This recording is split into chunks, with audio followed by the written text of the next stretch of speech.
One.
Here on the Sunshine Coast, you'll find sunshine makes the sea sparkle. The sky's pastel. You'll find the sun shines from above and from within, making laughs linger, moments longer, hearts beat fast, and time moves slow. Come find your sunshine moment for real. In celebration of our incredible partnership with Surf Lifesaving Queensland, we wanted to ask the lifesavers why they love surf lifesaving. I just love surf lifesaving because I love being in a team environment, training with like a great group of people, being at the beach every day and just staying fit and healthy. I love Surf Club because I get to stay fit and healthy, and I love my friends and being in a cool environment. I love the hard work, being with the squad and the community. I love Surf Lifesaving because of the racing, it keeps me fit and healthy, and I also have so many amazing memories that the sport's given me. I think it's really special that it's the only sport where you have to give back to your community. So we're all patrolling on the beaches, and I think that's very, very special. I think it attracts the right community of people. There's obviously that byproduct of being able to save people's lives if you need to. I've been involved in surf lifesaving for about 30 years now. All my best friends have come from this movement, this organisation. We grew up together as nippers. We became best friends on the beach, and we continue to bring our kids and our families back to the beach to be part of this movement. That's what makes surf lifesaving special, and that's what makes surf sports special, and that's what keeps so many people coming back year on year on year. I love Surf Lifesaving because it's a one-stop shop to meet all your friends and all family. It's a great way for the community to get together and actually team up, not just for competitive reasons, but for social reasons as well, and keeping people safe on the beach. Love surf lifesaving because I love coming down doing all the team events with my friends. I love surf lifesaving because it's one of the only sports in the world where you train day in, day out and race most weekends to replicate real-life scenario rescues. So that's why the partnership between Shore and Partners Summer Surf and Surf Lifesaving Queensland is so important. It's fostering the next generation and bringing people to the movement that we all love so much. Hearts pounding and adrenaline pumping, the athletes have trained tirelessly for this very moment. They're ready to push their limits and make history. This is the Shaw and Partners Hayden Kenny Classic. This is pure surf sports at its finest. Massey, Carberry, Hendy, Wellborn, Callahan and Miller. They all found a way.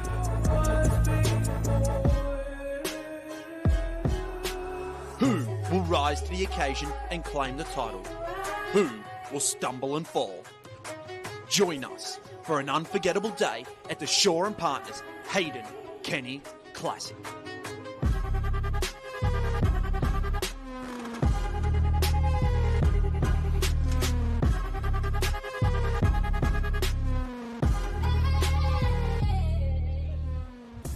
A big hello and welcome to a new era of surf sports. This is the Shaw and Partners World Ocean Series. A big hello and welcome from Alexandra Headland on the beautiful Sunshine Coast. This is the Shaw and Partners Hayden Kenny Classic. I'm Josh Minogue. Joining me on the beach, Ty Dowker. Ty, this is the pinnacle of surf sports, the first event of the summer, and we have a huge finals package coming up this afternoon. It is going to be absolutely spectacular. Let's take a look at the weather conditions out there with the We Are Feel Good Inc. wind and wave conditions. What can the athletes expect? Yeah, Josh, three big things. There's a dead low tide, which means you've got to have legs. We've got a 1 foot of swell, which means a little bit of luck involved as well. But it's the southeast wind with about a 7-second period. Means if you lead from the front, you'll be up there at the end. It's the first big event of the season, named after one of the greats of surf sports, isn't it? Hayden Kenny is here on the beach today watching over.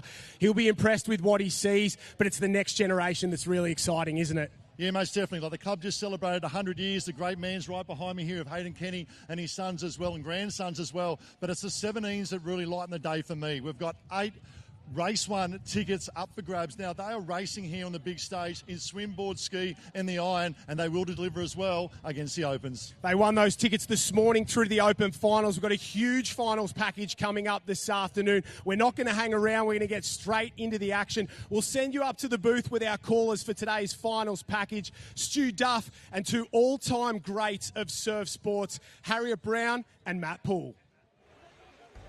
Thank you to Josh Minot and Ty Dowker down on the beach. And like they said, it is the new dawn of surf sports. Hello and welcome. I'm Stu Duff, and I'm joined today by none other than greats of the sport, Matt Poole and Harriet Brown. The new dawn of the Shaw and Partners World Ocean Series. We kick off here this afternoon at Alexandra Headland Beach.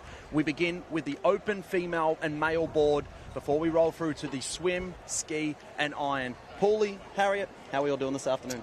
Thank you, Duff, and welcome back. It's great to be here for another summer and kick-starting the World Ocean Series. It's a bit of a new look, vamped-up series at Alexandra Headlands with the Hayden Kenny Classic.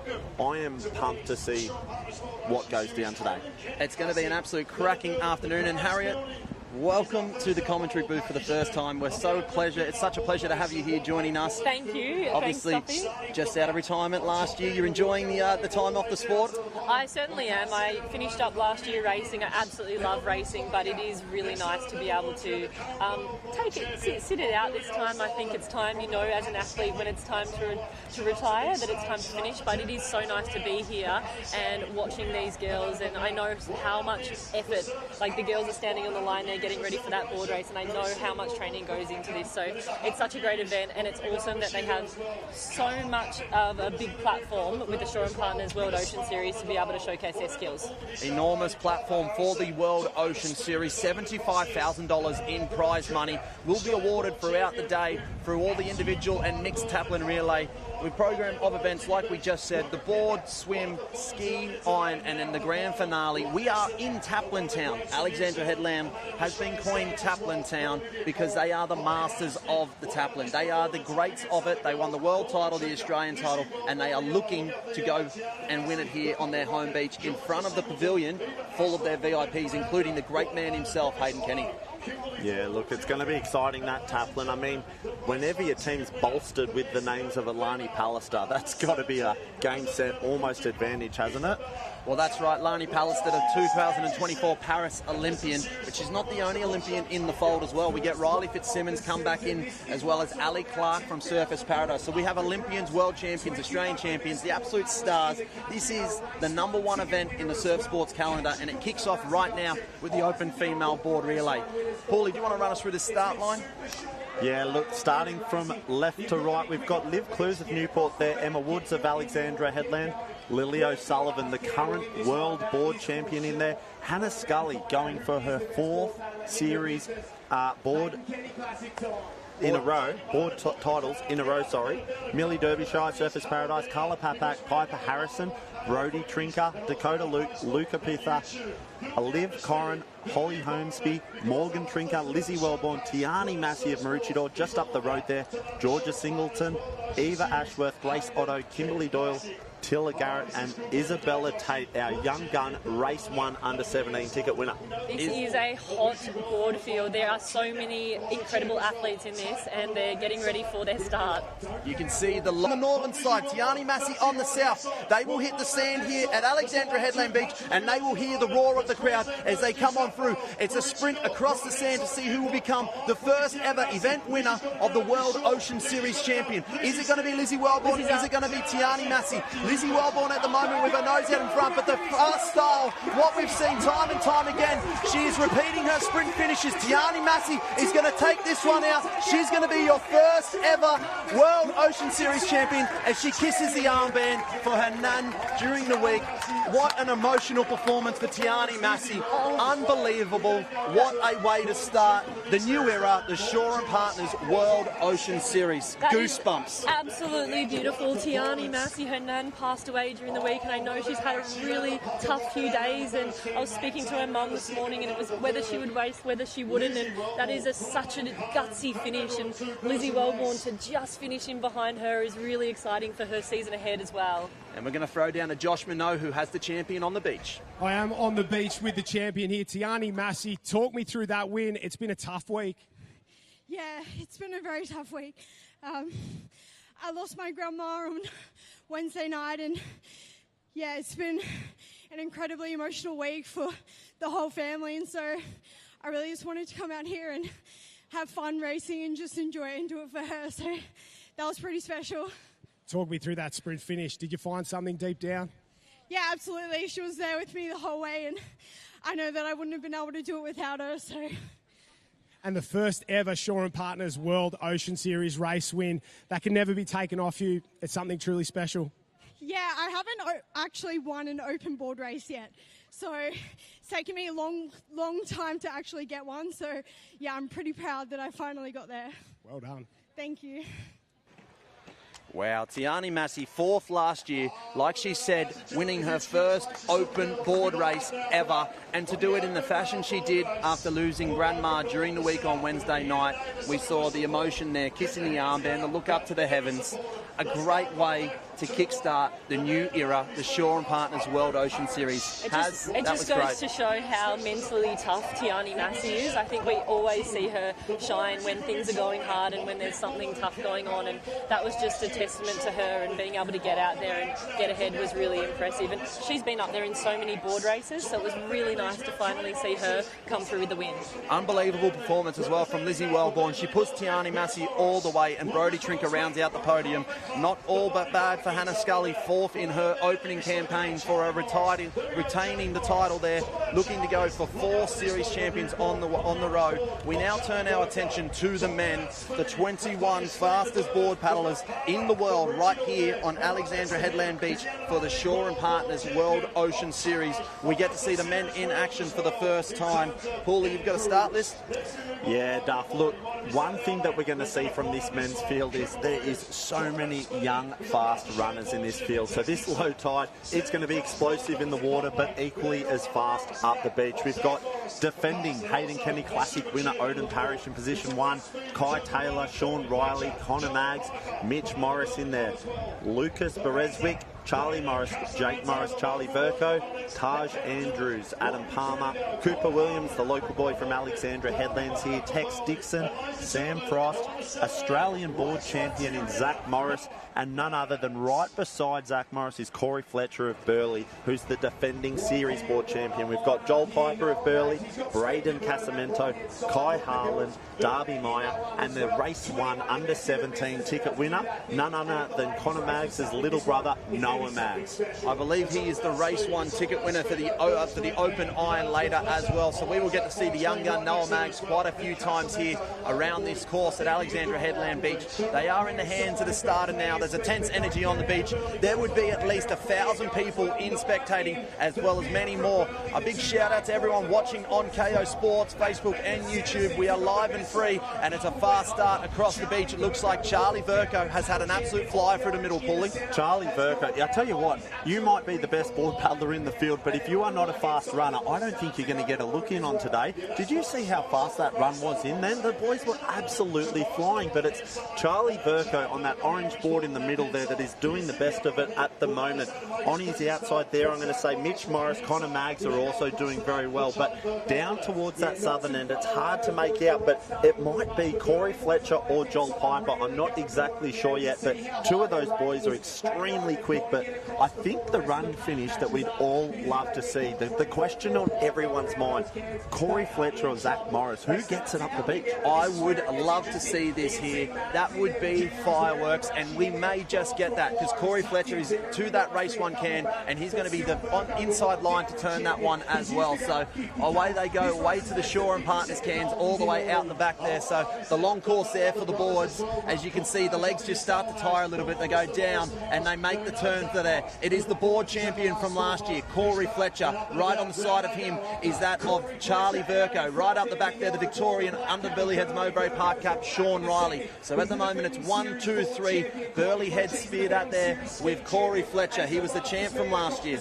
Look at the way they get on their belly there. It's not only to rest their legs, but I feel that they also trying to punch under that wind, so to speak, under the carpet, get low and don't just go into that strong southerly wind. But the minute they come off that orange can, bang, straight up onto the knees, and they are powering home. And you saw in the girls' race how Lizzie made the most of those runners, so someone in the back of the pack there could get through if they really work for it. So it looks like Charlie Verco is just working that runner there next to Corey Fletcher.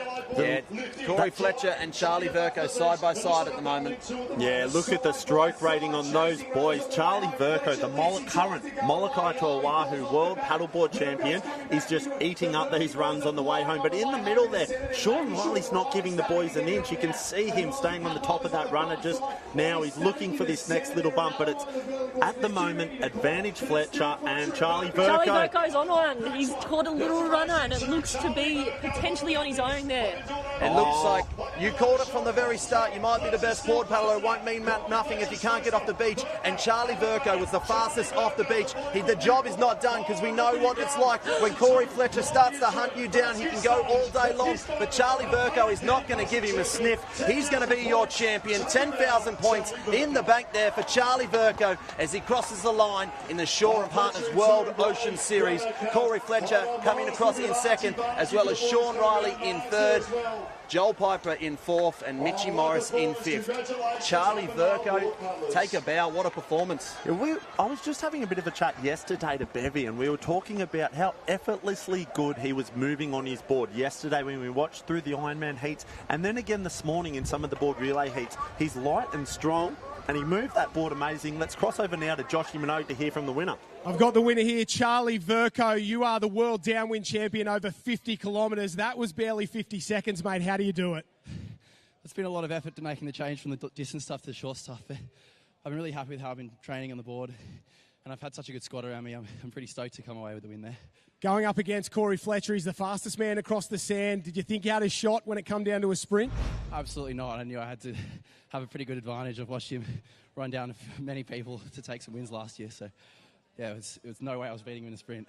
The outburst of emotion when you cross the line, how much does this mean to you? I feel like I've been paddling really well for a couple of years now and have been leading a few races and just couldn't quite finish it off. So this meant a lot. Very happy. And obviously the Newport crew on fire. Yeah, we had, I think, 3 in that final, and then we got 4 in the girls' iron, 3 in the boys' iron. It's going great.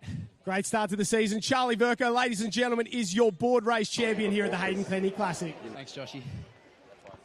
Amazing performance there from Charlie Verker. He was the informed paddler all weekend long, and he becomes the champion of the Shaw & Partners World Ocean Series. He takes home the 10,000 points on offer here at the Hayden Kenny Surf Classic. We now turn our attention to the open female surf race. This is going to be an absolute cracker. We see the return, the superstar, Lani Pallister. She has won this event the last 3 years running. She returns again to take on fourth.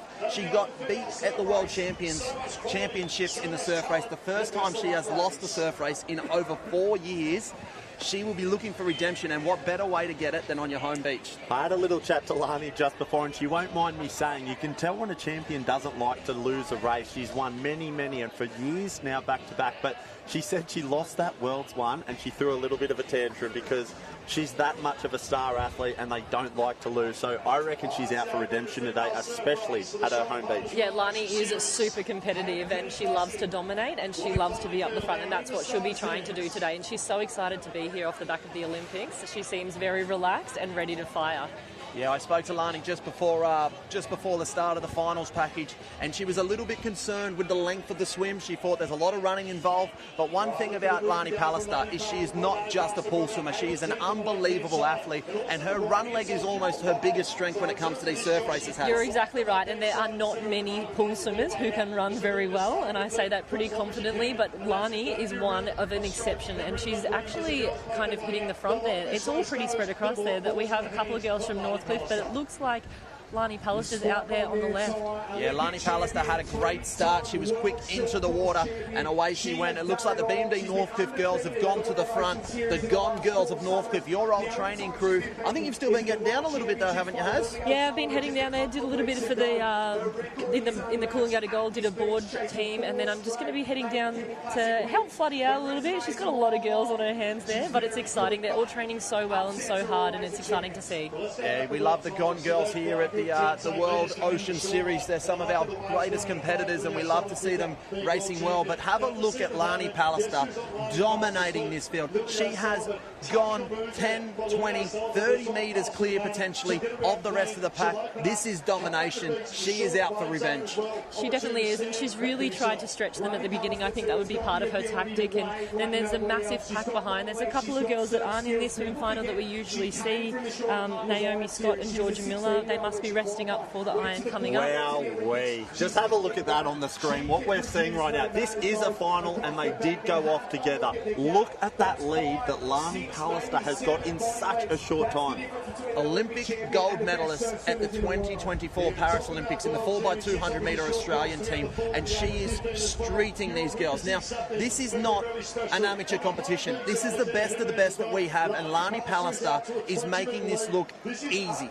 And then it looks like Pippi Tapania there and Lily O'Sullivan on the outside in the Burley cap, and then we also have Lana Rogers coming through with the Northcliffe cap there too. That would be a huge result for the young gun race 1 ticket winner, Pippi Tapania from Newport, as an under 17 to get on that podium. Now, it looks like from the top of screen, from what we can make out, she's in second at the moment. She's swimming very strong, as you can see that chopping left arm on the way home. She's trying to pick up every little bump. But look, Lani Pallister's going to take the win and the podium's on for second. Whoa. I don't want to put the mock on her yet, because if we flash back to the world titles, the reason she lost that race is because there was a wave that came from behind and caught the field. But it looks like Lani Pallister is about to pull out that one. She misses it, and there is a wave stepping up on the outer bank.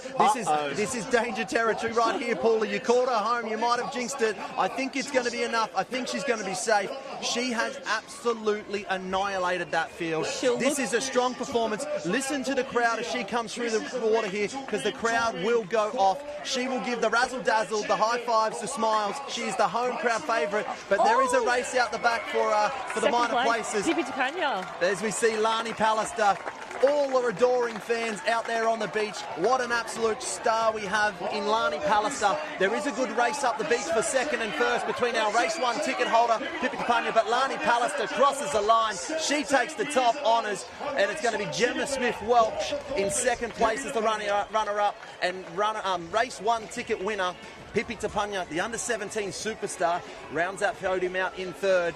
But what a performance from Lani Pallister. Oh my goodness, I think that just shows how incredibly fast she is as a swimmer. And for anyone watching, to give context, she's one of the best swimmers in the world at the moment. She's just come off the back of the Paris Olympics, and it's such an honour to have her here showcasing her skills. But also the girls behind, they've just raced incredibly. A lot of them are doing the board and the iron. And I think Joshy's got our champion down on the beach. I do. I'm here with Lani Pallister, Olympic champion and now 4-time Hayden Kenny Classic Surf Race champion. How much does this one mean to you? You keep coming back. You don't have to, but you do. Yeah, you know, I remember the first time that Shaw and Partners in the World Ocean Series put the Hayden Kenny Classic on, and it was after the worst year of my life in 2021 when I stopped swimming for 6 months. So I think I have a lot of my Olympic kind of journey to thank Hayden for, and the legacy that he has to be able to put on an event like this. So, yeah, I was filthy at World Champs, losing my crown, but I'm back. You are certainly back without a shadow of a doubt. What does this club mean to you? What does this beach mean to you? Yeah, absolutely. You know, I did an interview with you actually, and I spoke about learning my love for the sport at Alex Surf Club and having the support the whole way through my whole journey, whether that was going to be as an Ironwoman or as a Olympic swimmer. But yeah, it's just incredible, and to be able to point and look at all of the people here from Alex supporting is so special. And still undefeated in the World Ocean Series, despite the World Championships. This is the one that matters. How long does this go on for? How long will we see Lani Pallister keep coming back? Yeah, as long as I can. When I lost the World Champs, I was like, well, maybe it'll be 3 more years until I lose another one. So I'm keen to go back to Manly. I can't do the Swansea round, unfortunately. I'm over in Europe for World Short Course, but I'll keep coming back as long as I can and as long as I keep performing well. Well, ladies and gentlemen, Lani Pallister, the Queen of the Surf, is the Hayden Kenny Classic champion for the 4th straight year. Congratulations. Thanks so much. And just a shout out to the Kennys, Hayden, Grant, Jet. Without them growing up, I wouldn't be the athlete that I am. Grant and Jet used to lecture me on pool deck when I was being a brat, so a lot of my success and the lessons I've learnt come from that family. So huge shout out to them for everything they've done for the whole community. There is not a chance that Lani Pallister would have ever been a brat. She's one of the most beautiful people in the world, and we are so blessed to have her here at the Shaw and Partners World Ocean Series. We just don't understand the magnitude of the champion that she is. It has taken 4 years for her to be defeated. She got her first loss in 4 years at the World Championships, but she now begins her title of the World Ocean Series undefeated. She's never been beaten in the World Ocean Series. She may never be beaten in the World Ocean Series. That is a big claim, Duffy, and I would like that all the other girls that are listening to really try and challenge her and see if they can get out there. There will be some challenges, that is for sure. We now turn our attention to the men's field, and we have another great champion, another athlete that has been undefeated in the Hayden Kenny Classic, none other than Hayden Cotter of Manly, the sky blue cap. But he has some great challenges. The Australian surf race champion, Cooper Williams, on his home beach. 5-time Australian surf race champion, Nick Sloman. He doesn't normally come during Olympic years, but being that it's just after the Paris 24 Olympics where he swam in the 10K open water swim in the Seine, this is him trying to get redemption. This is him getting revenge. Cooper Williams stole his Australian title. He wants the World Ocean Series title. Look, I think this is going to be absolutely electric, this men's swim race. Cooper Williams is like nothing I've ever seen before to the cans. I'm going to go out there and say he is so dominating and so fast across the beach and to that first swim can. With a swim that this short, look, Hayden's going to be very quick in the water. Nick Sloman even faster again, but I reckon Cooper Williams will get to the first swim can first. That was a really interesting start there. Most of them ran straight into the water, but a couple from Burleigh Heads actually ran down to the southern end to see if they can get out a little bit better, and that probably would have been under the guidance of Michael King, telling them where they should go at the start. It's extremely interesting listening to the coaches and the tactics that go into it. Kevin Morrison and his Ironman boys were sitting up on the pavilion before, and they were discussing for half an hour just the little intricacies of where to go in the ocean. It's a big factor in what we do out there, isn't it, Paulie? Yeah, definitely. Look, the World Ocean Series, we love it. This short, sharp, dynamic, fast racing. You can't afford to make a mistake. Yesterday we saw in the heats it was sort of 7-minute to 8-minute Ironman races. If you make a mistake, you don't even have to make a mistake. If you don't get much luck, there's a very good chance you could go out early. And we saw some big names get knocked out yesterday. But as we cast our eyes back out there now, look who it is, the boy in the sky blue cap, Hayden Cotter, is 3 from 3 at the moment in the Hayden Kennedy Classic Open Male Surf Races, and he wants to make it a 4th. I can see hot in behind him there. It looks like Riley Brennan or CJ Brennan of Currumbin potentially in second there, and we've got a Burleigh boy there as well. Jimmy Koch potentially there. Jimmy Koch, I think. It looks like Jimmy Stroke. He's an excellent pool swimmer, has been in the Australian team many years for pool lifesaving, and he's switching it up and trying to focus a little bit more on surf this year. It could even be Will Savage there. He's a big, tall, 6-foot frame of Will Savage, and it would have been a good start off the beach for him. So I think it's Will Savage there of Burleigh, but it's Hayden Cotter right now that leads this one out. He's looking for 4 in a row at this event here, the Hayden Kennedy Classic, and right now he's making every post a winner. He's starting to pull away from this field, but look at the swarm that is starting to engulf him as well. There is thrash and bash everywhere, Paulie. The way Hayden Cotter really picks up the pacing of his stroke is quite interesting. When he feels that little run hit his feet, he really shortens up his stroke and does these really quick, fast, dynamic strokes because he just wants to get himself every little bit of a run and wave on. 3 all aboard at the moment. We've got Currumbin, 4 on. We've got a Northcliffe, Currumbin, Burleigh and Manly, but who is this? Sloman Bailey Armstrong. Not a runner, but it looks like Hayden Cotter is very, very quick, and Will Savage, Hayden Cotter going 1 for 2. This is going to be an argy-bargy first turn. Who gets around first? Oh, they've gone wide. Dive for the line. I don't know who's got it. The dive for the line. Hayden Cotter takes the tape. I think he takes the win, but Will Sav did everything he could to try and get across the line. Hayden Cotter may have done enough to defend his title. 3 on the trot, may have just become 4 on the trot.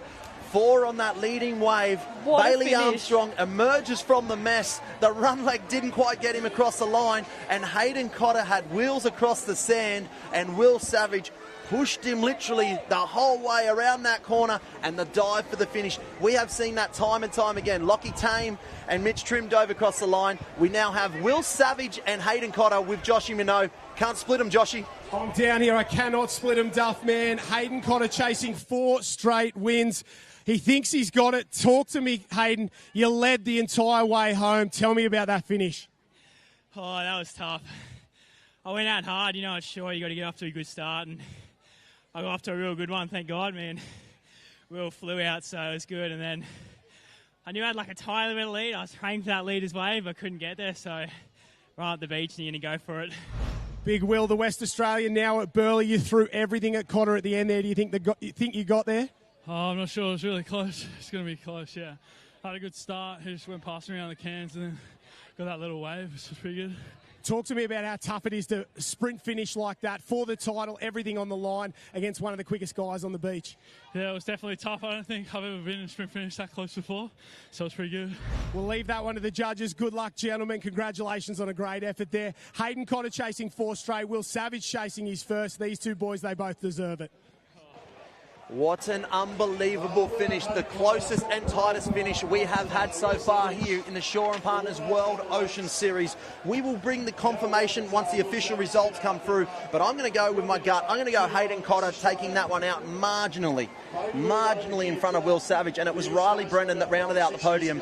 Below, he said Bailey Armstrong emerged from the mess, got the legs going, but just didn't have the run leg to finish it off. He's not known as a runner, he's known as a swimmer, and he did all the right parts out in the water, just couldn't finish it off on the sand. I think he swam really well to try and overtake a few on the way in. He caught a really good body wave, but it was definitely down to that sprint finish there, and it was great to see such a close race. Yeah, look at that low tide sort of bank, as we called it. Bailey Armstrong is extremely good in the water, but the minute he stood up on the bank, I was sorry, Bailey. I think the boys might get the chip on you here.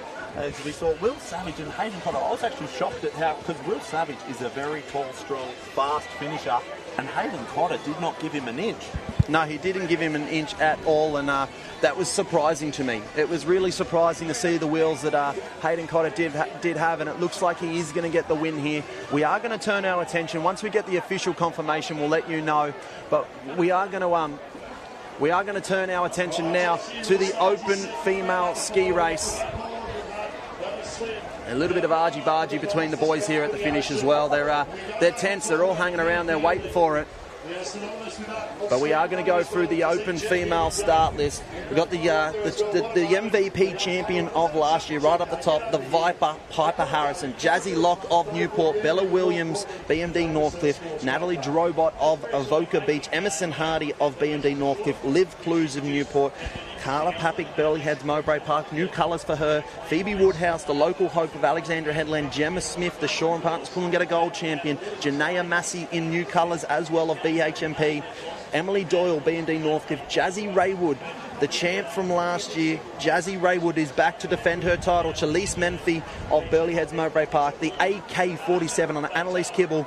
Ali Clark of Surfers Paradise, just returning from Paris 2024. Claudia Kelly, Brianna Massey, Lily Finardi, Kirsty Hartstaff, and Bianca Raywood, the Race 1 ticket holder.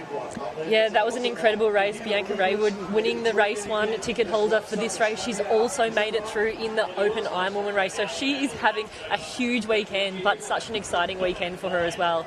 I'm just looking down on the beach now. I can see Hayden Cotter has the trophy in his hands. So it is official that Hayden Cotter is your Shaw and Partners World Ocean Series Hayden Kenny Surf Race champion. A great race. 4 times. What performances we've just had from Lani Pallister and Hayden Cotter. 4 on the trot. That is an unbelievable effort.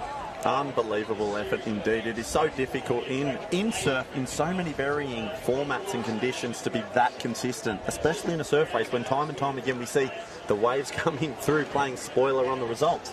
And now we have the girls making their way into the water. This is going to be a frantic start because it's going to be who can get off the beach quick, who can get out to those Shaw and Partners cans and make the turn for home. It's going to be the hardest task of the starter to get a nice clean start. They've been pretty good. This shallow sandbank will only make it easier to get an even start. But we are going to have blades flying, Haz. There's some really good ski paddlers in here. A lot of the girls in this race are actually ski specialists, so they come down to this event as ski paddlers. So this will be where all their hopes and dreams lie. And then you've got a bit of a mix. So some of the ski paddlers there, you've got Jasmine Locke, Nat Drobot, Emerson Hardy, Janaea Massey, and then you've got some of the Ironwomen in the mix as well with Gemma Smith, who has also made the Ironwoman final. We've got Carla Papick, who's just made the move to Burleigh Heads, and she's looking really strong and fit this season as well. What can't Gemma Smith do? She's also the current Coolangatta Gold champion, having only won a couple of weeks ago. She's very, very well known and established as an ocean ski paddler, wins the Coolangatta Gold, and is now transitioning across into the short course racing. Yep, the ski, that'll come pretty naturally to her, but the Ironwoman as well. She is an absolute freak of nature, and she will be one of the hot favourites in this race. As we can see, they're in that fighting stance, they're ready to go, they're in the hands of the starter. There's a little bit of checking on the left and the right. It's really hard to start a race, a ski race, when there's so many of them across the line. The starter really wants to make sure it's even, and it's tricky in a race like this because the waves are breaking on the left and then they're breaking on the right. I'm glad it's not me. Yeah. The starter wins no friends when you start in a race. There is skis. It's very hard to be a well-liked starter. There is not a perfect start. Someone has always got the bad end. Someone always gets the bad end of it. But the starter will do his best job here to try and get it going. And he might get a little opportunity after this next one. It's a pretty even wave across the 21 girls. But it's on that left side, a bit tough there to get started as well. So they're just holding one more time. He may get an opportunity in a second. He wants the girls to come back in. They've crept too far forward. They've taken a leaf or maybe the whole book out of Nick Riley's book there. Jasmine Locke's just trying to pull her ski back, losing a bit of control, hitting Bella Williams there. So as we can see on the screen, it's the left-hand side of the starters there, starting with Piper Harrison, and then at Jasmine Locke and also Bella Williams. So it makes you a little bit nervous when you're standing here and it's been held for a while because all you're thinking is, I just want to start. What's going on here? White knuckles, isn't that right? You're sitting there tense on the blade and you've got to think to yourself, oh, I don't want to be just holding on to this paddle too tightly. I've got to breathe. And the underway, the girls have got a pretty clean start here. A little bit of a wave on the left-hand side is going to clip the girls there. Maybe the girls on the right might get the best of this. I reckon that on the left there, Jazzy Locke has got off to an absolute fly. She had the little mishap beforehand, but she's rectified that and she's good to go. And on the on the southern side. Is that Lily O'Sullivan? Janaea Massey. Janaea Massey's had a flyer of a start. Or Jasmine Raywood. Janaea Massey. Janaea Massey, yeah. And there's Lucy Derbyshire. Lucy Derbyshire No, is up she's there not. as well. She's She's not. doing very well. But look, Gemma Smith is doing very well to try and catch Janaea Massey right now. It is on. The girls are flying, heading out to that race 1 can there. Sorry, the Shore Partners can. It is going to be a quick race here. They're about to turn that can and go for home. And it's going to be first to the can, generally wins these races, apologies. And it's Jasmine Locke that's on the outside there and Janaea Massey on the inside. You can see Gemma Smith tucked in behind as well as Brianna Massey there, older sister of Tiani who won the board earlier. They're trying to pick up that yellow ski right around the outside. But it is Jasmine Locke that goes to the front. She's going to lead this one in. Janaea Massey trying to hold on to her there, but Jasmine Locke is absolutely flying. She's gone straight past Janaea Massey. Gemma Smith tucked in behind.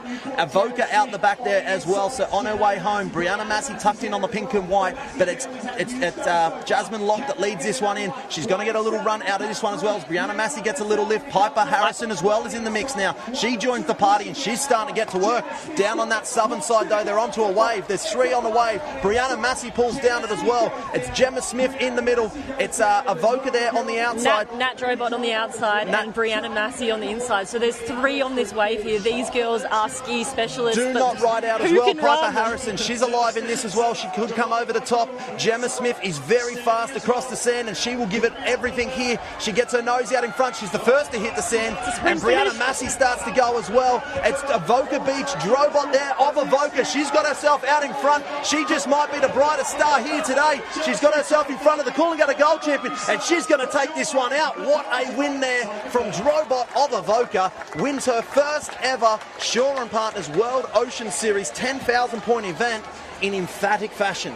So it's Nat Drobot, Gemma Smith and then Brianna Massey. That is an unbelievable performance there from Nat Drobot of Avoca Beach, a very proud ski paddling club. They had the likes of Riley Fitz and Lockie Tame. Now they have the superstar Nat Drobot in the mix. What an unbelievable performance there. Joshie's got the champ, our newest champ, Joshie. Thanks, Duff. You were just talking about the history of the club, the ski paddlers, your Riley Fitz, your Lockie Tame, so many others. We're just adding that Drobot to that list of absolute champions. How does that feel?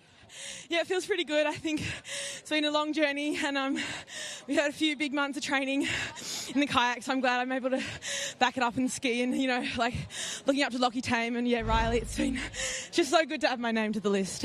Is this the biggest win of your career? Absolutely, yeah. Talk to me about every ski paddler's nightmare, a sprint finish up the beach, 3 of you there. What did you think when you hit the sand? I just knew I had to get the arms going as the legs were not moving, but I knew that I had a little bit of experience from my younger days and, yeah, just kind of sent it. We love it. Congratulations. What a performance. Ladies and gentlemen, your ski race champion, Nat Drobot. Congratulations. Thanks again. Thank you. The Shore & Partners World Ocean Series has a new champion and her name is Jasmine Drobot of Avoca Beach. A Natalie Drobot of Avoca Beach. Apologies there. We've got a few name changes. I know Georgia Fitzsimmons, she's going to give me a heart attack later. I'll probably call her Georgia Miller a few times. And we do see her husband line up in this open male ski.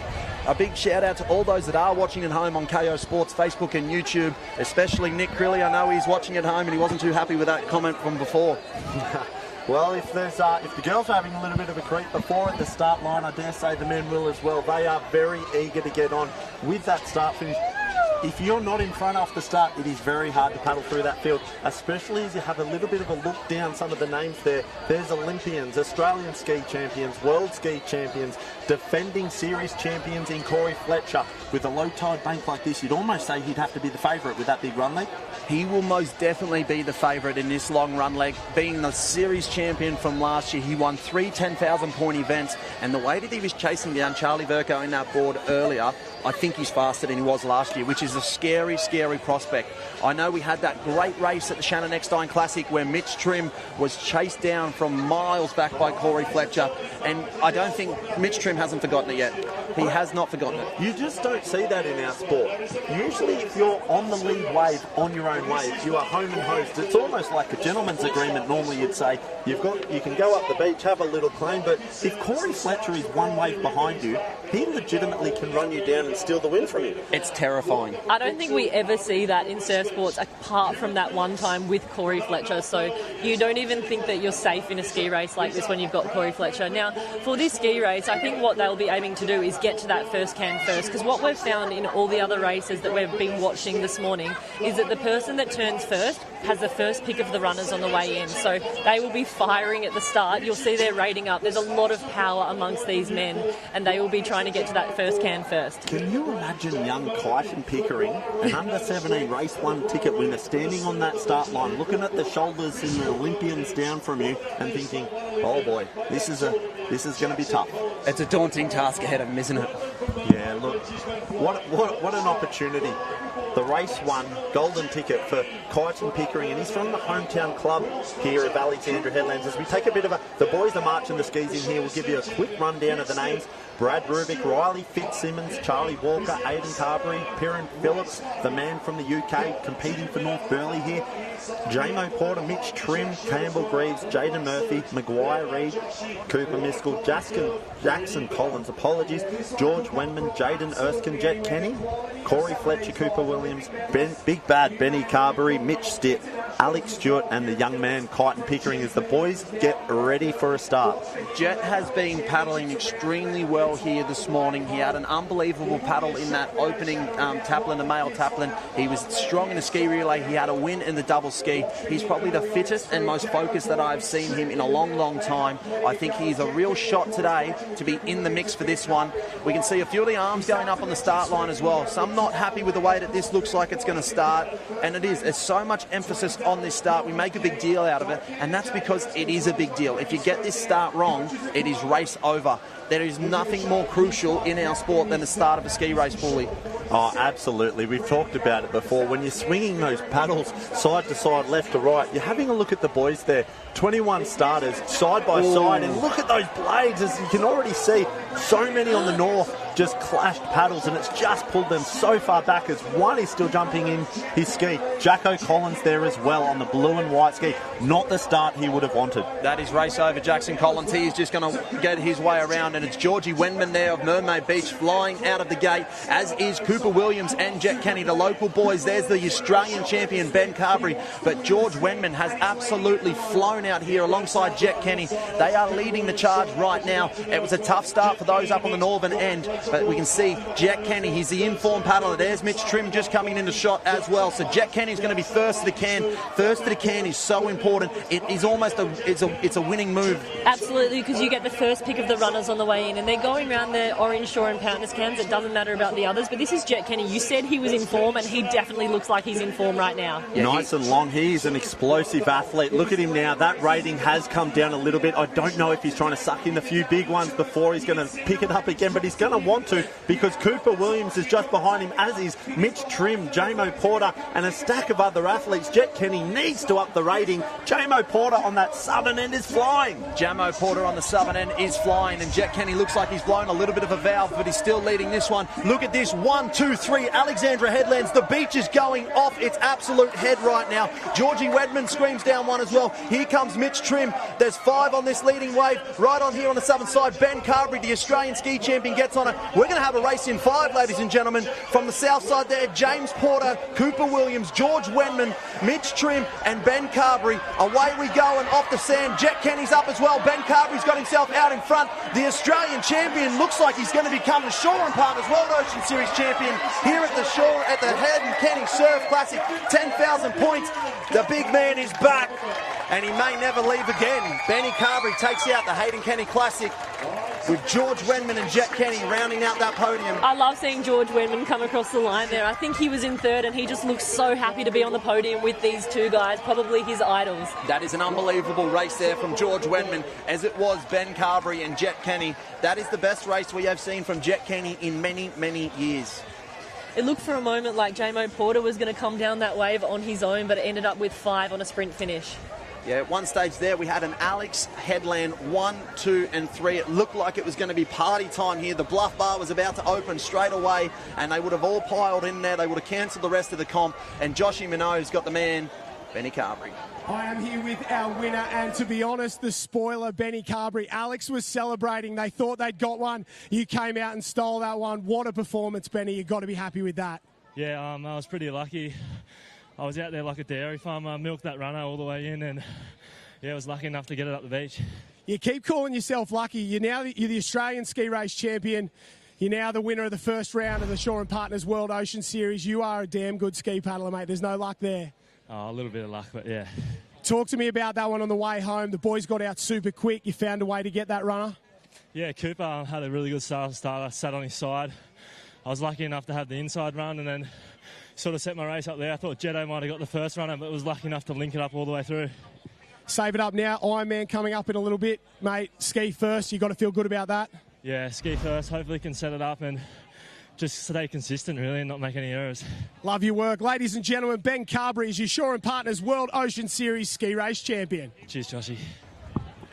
Yeah, Ben Norco Carberry, the dairy farmer from Warilla Barrick Point, has milked that run to absolute perfection, and he's taken the first ever Hayden Kenny Surf Classic for the Shaw and Partners World Ocean Series. 10,000 points will go a long way to winning that overall ski series. Yeah, look, that was incredible. The 5 boys coming down into that sprint finish at the end. Ben Carberry is so fast up the beach, as is Jet Kenny, and I could see the frustration on Jet Kenny's face when he crossed that line, because I tell you what, as far as wins come on the beach at your home club, your granddad up there and your dad, he would have loved to take home the Hayden Kenny World Ocean Series ski title today, no doubt about it. That is 100% correct, Paulie. Jet Kenny would have absolutely loved that moment, and I think he'll be very happy with that second note. That is the best he has raced in a long, long time. This is the best form we have seen from Jet Kenny in a long, long time. It's great to see him racing well. We know that he is a craft specialist, and so we might see more from Jet Kenny this year. Absolutely, and let's take a little bit of a moment here for George Wenman with the breakthrough result for the young boy,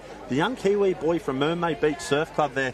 He went off absolutely flying at the start, and you could tell he was just like looking around going, what's happening? I'm at the front of this race. I'm in this with a big chance, and he got the bronze there, came across. I can see him right now smiling from ear to ear. He's just stoked to be up there. Yeah, that is an unbelievable performance from George Wenman, coach there at Mermaid from Kai Hurst, Killer Kai, and he'll be extremely happy with that one. And it's sort of that breakthrough performance. And look, we're seeing that. We're seeing the breakthrough performances here, and we generally do. It's always the start of the season generally brings the biggest shock of the season, and we saw that last year in the Open Ironman with Ethan Callahan bursting through and bursting on the scene.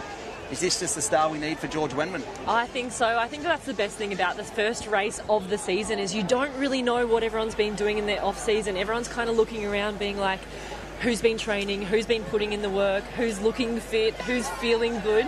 And I think that it's always exciting to see who actually comes through and gets those first few places. And I think the Ironwomen that are getting ready to start on the line now, they'll be thinking that right now. They'll be thinking to themselves, have I done the work? Am I ready to go? And to kickstart our official proceedings before the main events, the Ironmen and women, as well as the six-person mixed taplin, we have an edition of the Australian National Anthem.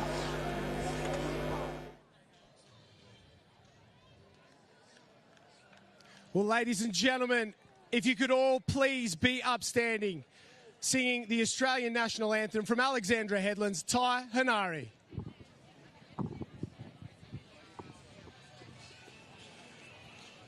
Australians, oh, let us rejoice, for we are one and free, with golden soil and wealth for toil.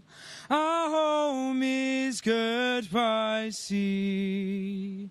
Our land abounds in nature's gifts, of beauty rich and rare.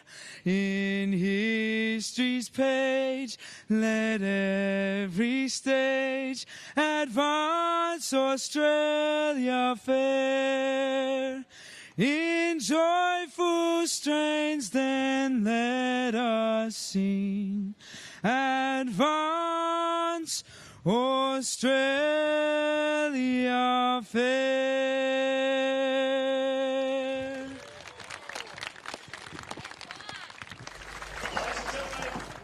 Well, there you have it, ladies and gentlemen. It's go time now. It's finals time. It's the main event, the open iron women, men, and then the 6-person mixed Taplin. Look, we love the swim, we love the ball, we love the ski.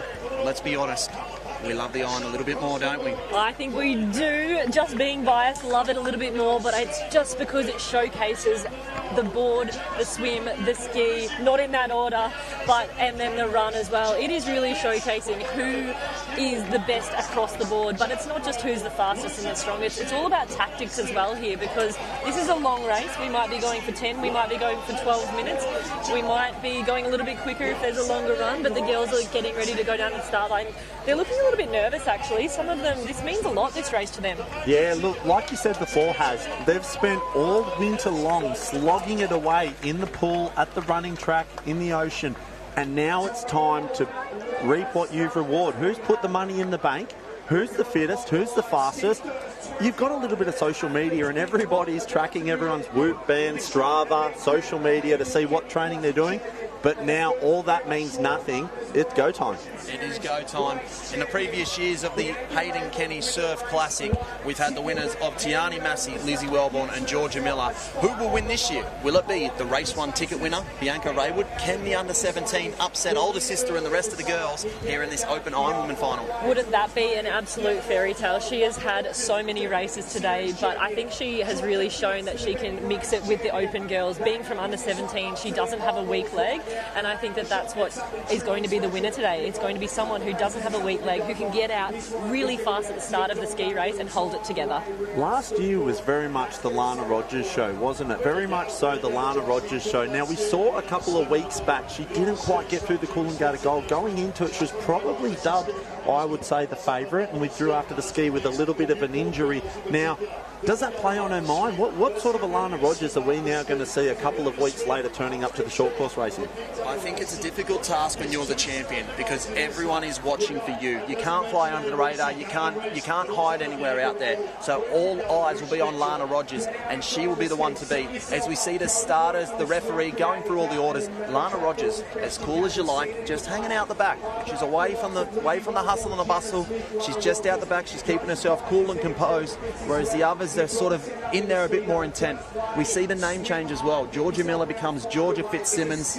Can we call across the line Georgia Fitzsimmons for the first time? I think that is going to be very challenging to try and remember that the whole way through, but I think Georgia's been doing really well. She's in a really good place. She's really happy at the moment. She's had a really enjoyable off-season, getting married to Riley Fitzsimmons, and I think that a lot of these girls, they've had different off-seasons, and none of them, I don't think, have had the most perfect preparation, so it's going to be a really interesting race. Yeah, I'd be happy too if I was married to Riley Fitzsimmons. What a man he is. As the girls are about to float their boat, we're about to kickstart the campaign for the Shaw & Partners World Ocean Series. There are 10,000 points on the line, as well as $10,000. This is the big prize money. Haz, you can do the honours. Take us through the start list. So from left to right, we have Gemma Smith-Welch from Sunshine Beach, Hannah Scully, Northcliffe, Carla Papik, Burleigh Heads, Charlotte Cross, Burleigh Heads, Claudia Kelly, Northcliffe, also from New Zealand, Emma Woods, Home Beach, Alexandra Headlands, Naomi Scott, fresh off winning the world title from Northcliffe, Lily O'Sullivan from Burleigh, Gemma Smith, who we just saw in that ski race from Newport, Lizzie Wellborn in form in the board from Newport, Caitlin Rees, the under-17 from Swansea Belmont, Georgia Fitzsimmons, Annalise Kibble, Grace Harris, Jasmine Raywood, Lucy Derbyshire, Dom Stitt from Mooloolaba, Piper Harrison, Tiani Massey, who just won that board race, Lana Rogers, and then the race 1 golden ticket, Bianca Raywood from Burleigh Heads. Yeah, look, the Raywood girls are both in there going head-to-head, and with the ski leg first, they're going to be putting up one heck of a challenge. We've seen today the conditions with that southerly wind up there. It is favouring the middle to the southern side of the field. Now, both the Raywood girls are down towards that southern side, so let's see if they can get on and get going, because if they do, they're probably going to be pulling along Lana Rogers with them. I think so. They're excellent ski paddlers, but I also think that we can't look past Gemma Smith. I think her tactic for this iron race will be to make the most of her strong leg, which is the ski leg. Yeah, you're not wrong. Gemma Smith is in the middle there. If she can get off to an absolute flyer, she'll throw caution to the wind and say, hey girls, catch me if you can. And, well, she did that until it got a gold and they couldn't catch her, so it might just be the tactic that she employs right here again.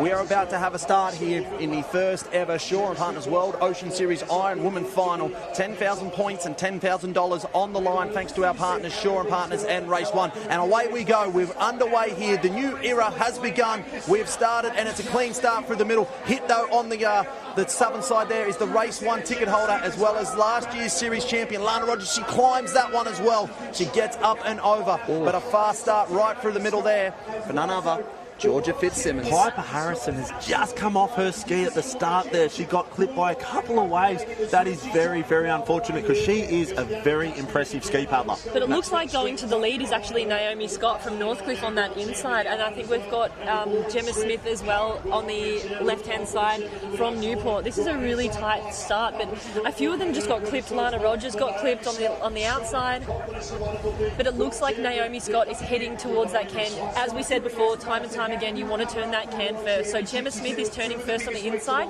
and on the outside we have Naomi Scott.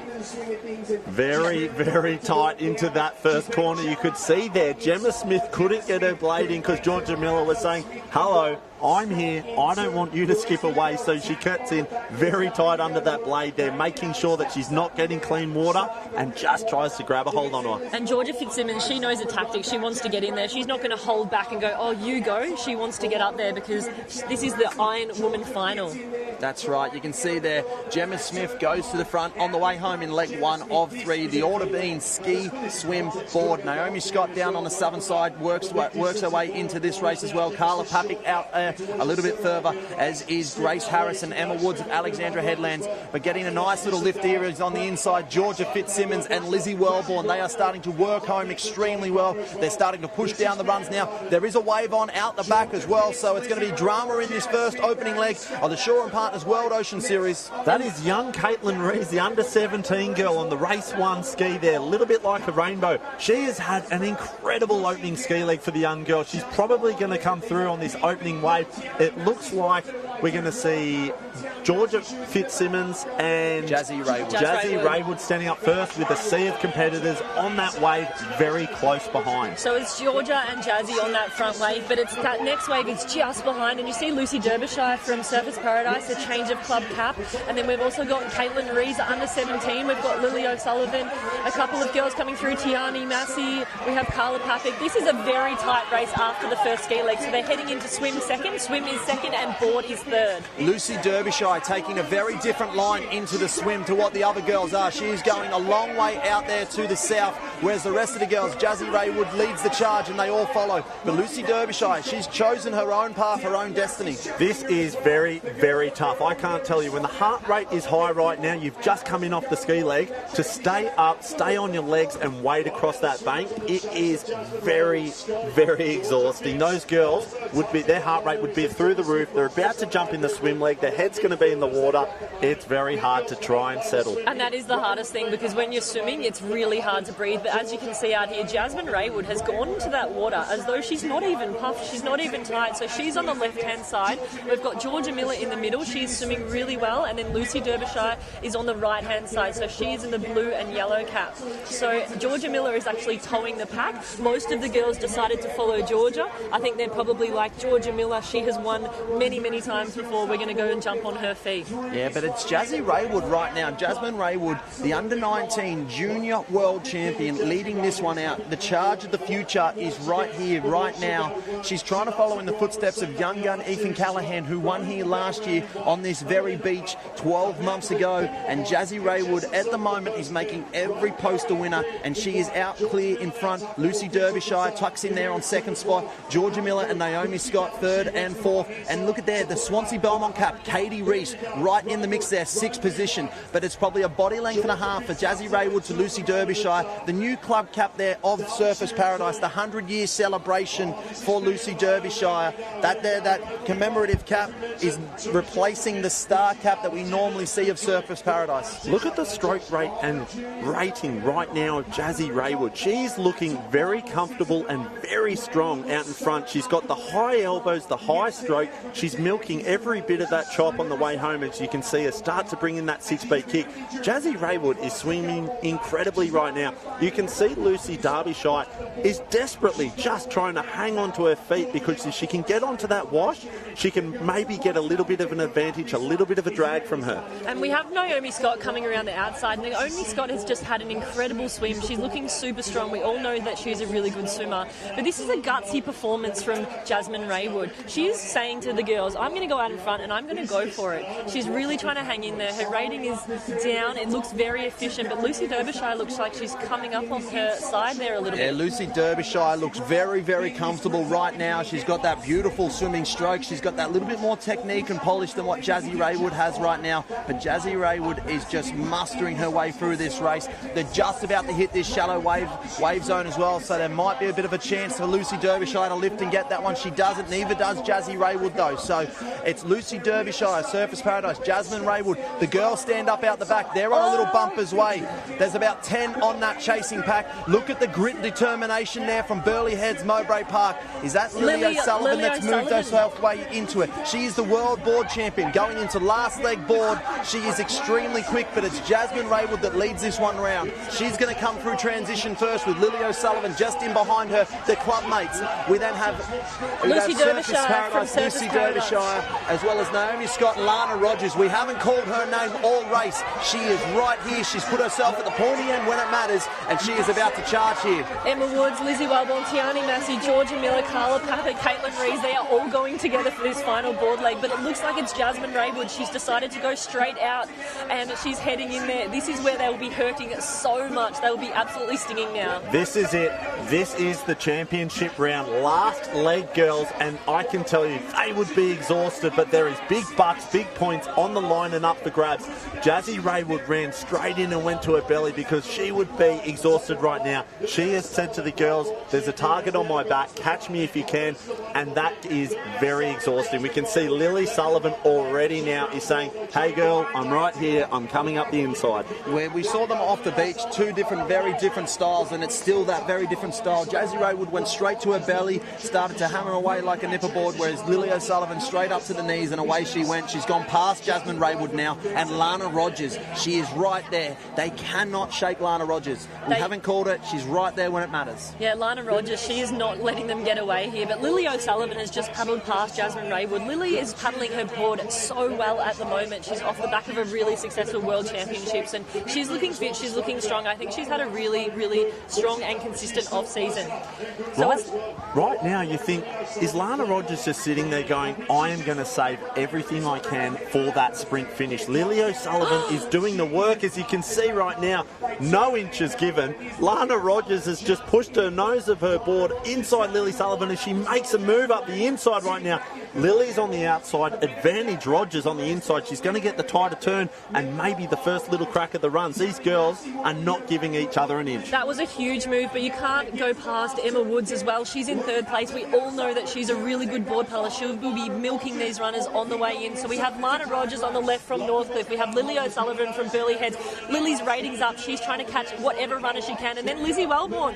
We know, we've seen before how good she is with the runners. Lana Rogers pulls a little run now alongside Lizzie Wellborn. So it's Lana Rogers and Lizzie Wellborn. They have a little collision. They collide. Lily O'Sullivan trying to work herself. Falls out the back of that one. The tank might be empty. Emma Woods is on a flyer as well down to the south. Can the home club girl get it done here on her beach in front of the massive crowd that are here to support her? Emma Woods is going to be on one here. Emma Woods might just be down it. Emma Woods is trying to push over the top. Emma Woods is down that wave and the crowd goes off. Emma Woods is going to be your champion here. She's still got about 100 metres to run and there's not too far to go. She gets off, she bunny hops. She is going to get the whole crowd behind her here. She makes her way up the beach. She's going to be 10,000 points in the bank and your champion on her beach. It's Emma Woods' time. She will be the champion of the Shaw & Partners World Ocean Series. Emma Woods, what a performance. Naomi Scott second and Annalise Kibble third, Tiani Massey fourth, then Lana Rogers and Lizzie Wellborn, all in a sprint finish. What an exciting race. Wowee, didn't that order really change up in the final stages of that race? That was incredible. Yeah, Jasmine Raywood led for quite a while there, and it's just that little wave in the end, and it just goes to show you can't give up. It's not over until it's over. I'm a little bit lost for words because the order of that iron changed time and time again. And for Emma Woods just to find the right momentum at the right time and to come home on her beach in front of that crowd, an unbelievable performance. She's trying to suck in a few deep breaths. Joss is trying to just push through the crowd. She's signing autographs. What a star. She's just won and she is already signing autographs. Emma Woods, come here, talk to me for a second. There's plenty of time for that. What does it mean to win on your home stretch of sand in front of a home crowd, a race like that, a win like that, a final leg like that? Yeah, I actually can't believe it. I didn't think that was going to happen today. And just super excited. Made the transition to the race on board this year, and it's been working really well on the way in, and I can't be happier with the gear. Talk to me about that final transition. You were in sort of 5 or 6. You ran your way into 4th, and we knew you were tough as nails in that back end. Did you know you were a chance? Yeah, I thought if I could get to the wash, I'm pretty known for that, training just to stick on the wash and try and come in on the way in. But definitely the transitions were a lot harder than I thought. We could definitely shorten them a bit, but it's good. Not a chance at all. Talk to me about this field. How special are these girls? Oh, definitely. The girls are just getting stronger and stronger each year, and it's good to see that the field's strengthening over the years. And I'm now one of the old ones, not really the young ones anymore, which is nice to see. And it's always good to race the younger ones, especially my sister, and we'll see how it goes this year. What about this club on this beach and winning this race? How does it make you feel? Oh, definitely special. Winning's always great, but definitely doing it on your home beach is something else. And with the support behind all the little kids and the VIP tent, it's been super cool to have it here at Alex for the past few years, and hopefully it'll carry on in the future. Well, ladies and gentlemen, Alexandra Headland, what do you think? You have a hometown champion here at the Hayden Kenny Classic. Congratulations, Emma Woods. Thank you. Hey, we said it on Tent Talk during the week. For Tent Talk Live, we would have the winners. We lined up Emma Woods.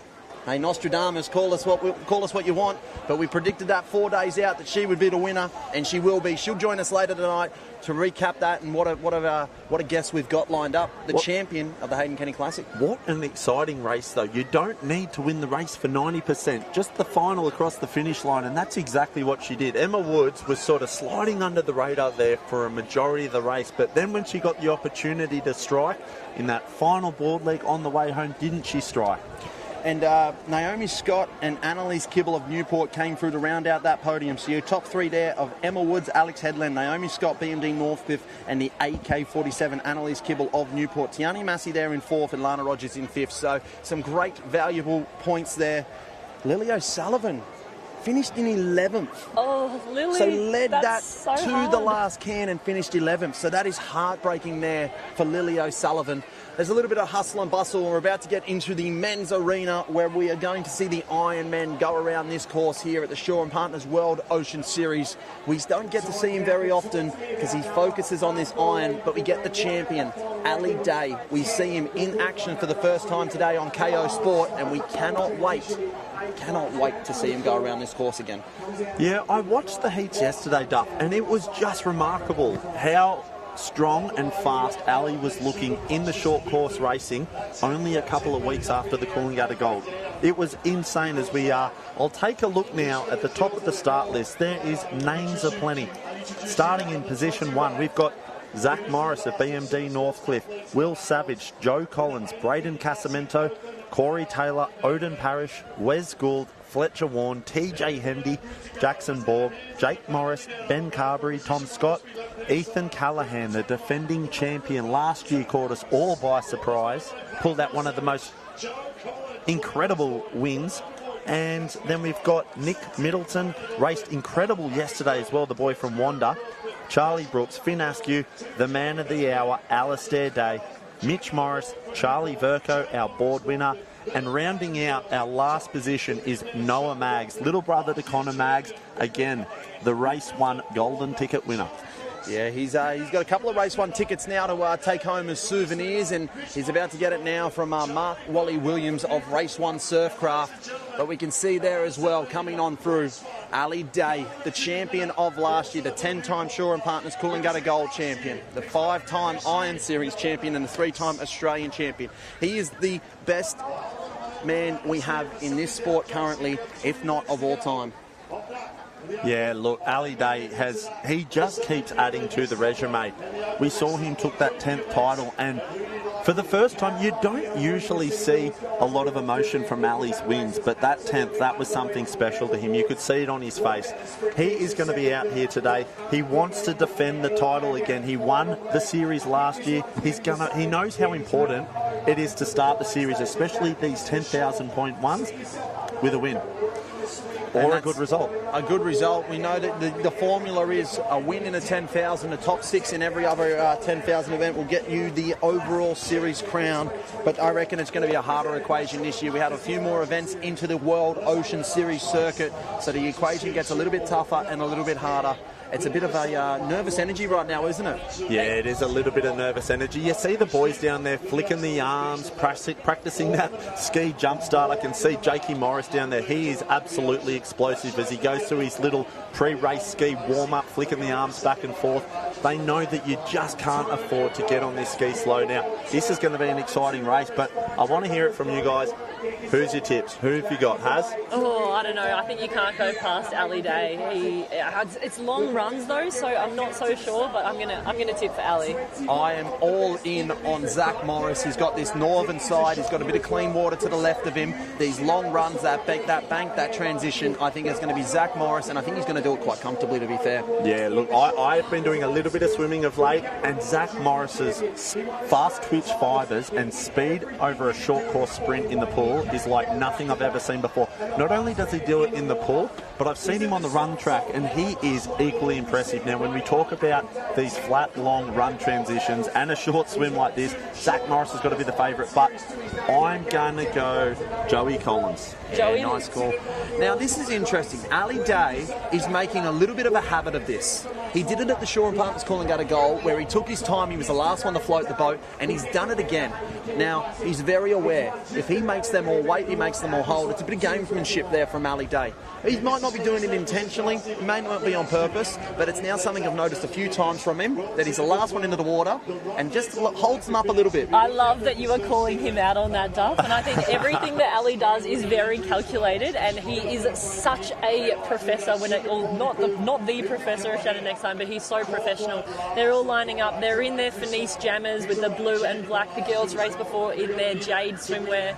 They're looking the part and they're ready to go. Yeah, look at that. The other one that we haven't mentioned today but showed some extreme power and speed was Finn Askew taking out the world. Zach Morris has missed it. Zach Morris has missed the start. He was looking off to the left, and the starter started without him, so he has had an absolute shocker off the beach. Benny Carberry's broken a paddle. Oh, he snapped a paddle.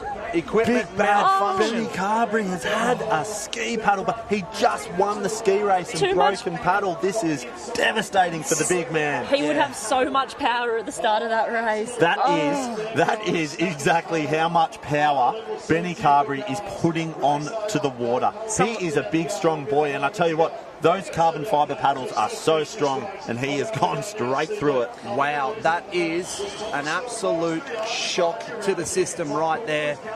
A broken paddle off the start, but if we look back up to the top, it's Zach Morris. Sorry, it's not Zach Morris. It's Ali Day that's gone through there. It's right in the middle there as well. Looks like BMD Northcliffe. Ali Day has got the slight lead at the moment. Chucky Brooks is in second with Jackson Borg in third. On the inside there, that pink and black race one ski is Finn Askew. Then you've got Jake Morris, and on the outside there, TJ Hendy. Joey Collins is tight on the blue ski just behind them. Right now, the boys are very close, as we can see already. Ali Day is pulling down a couple of runs, and his young training partner, some would say protege, Finn Askew, is tucked in right beside him.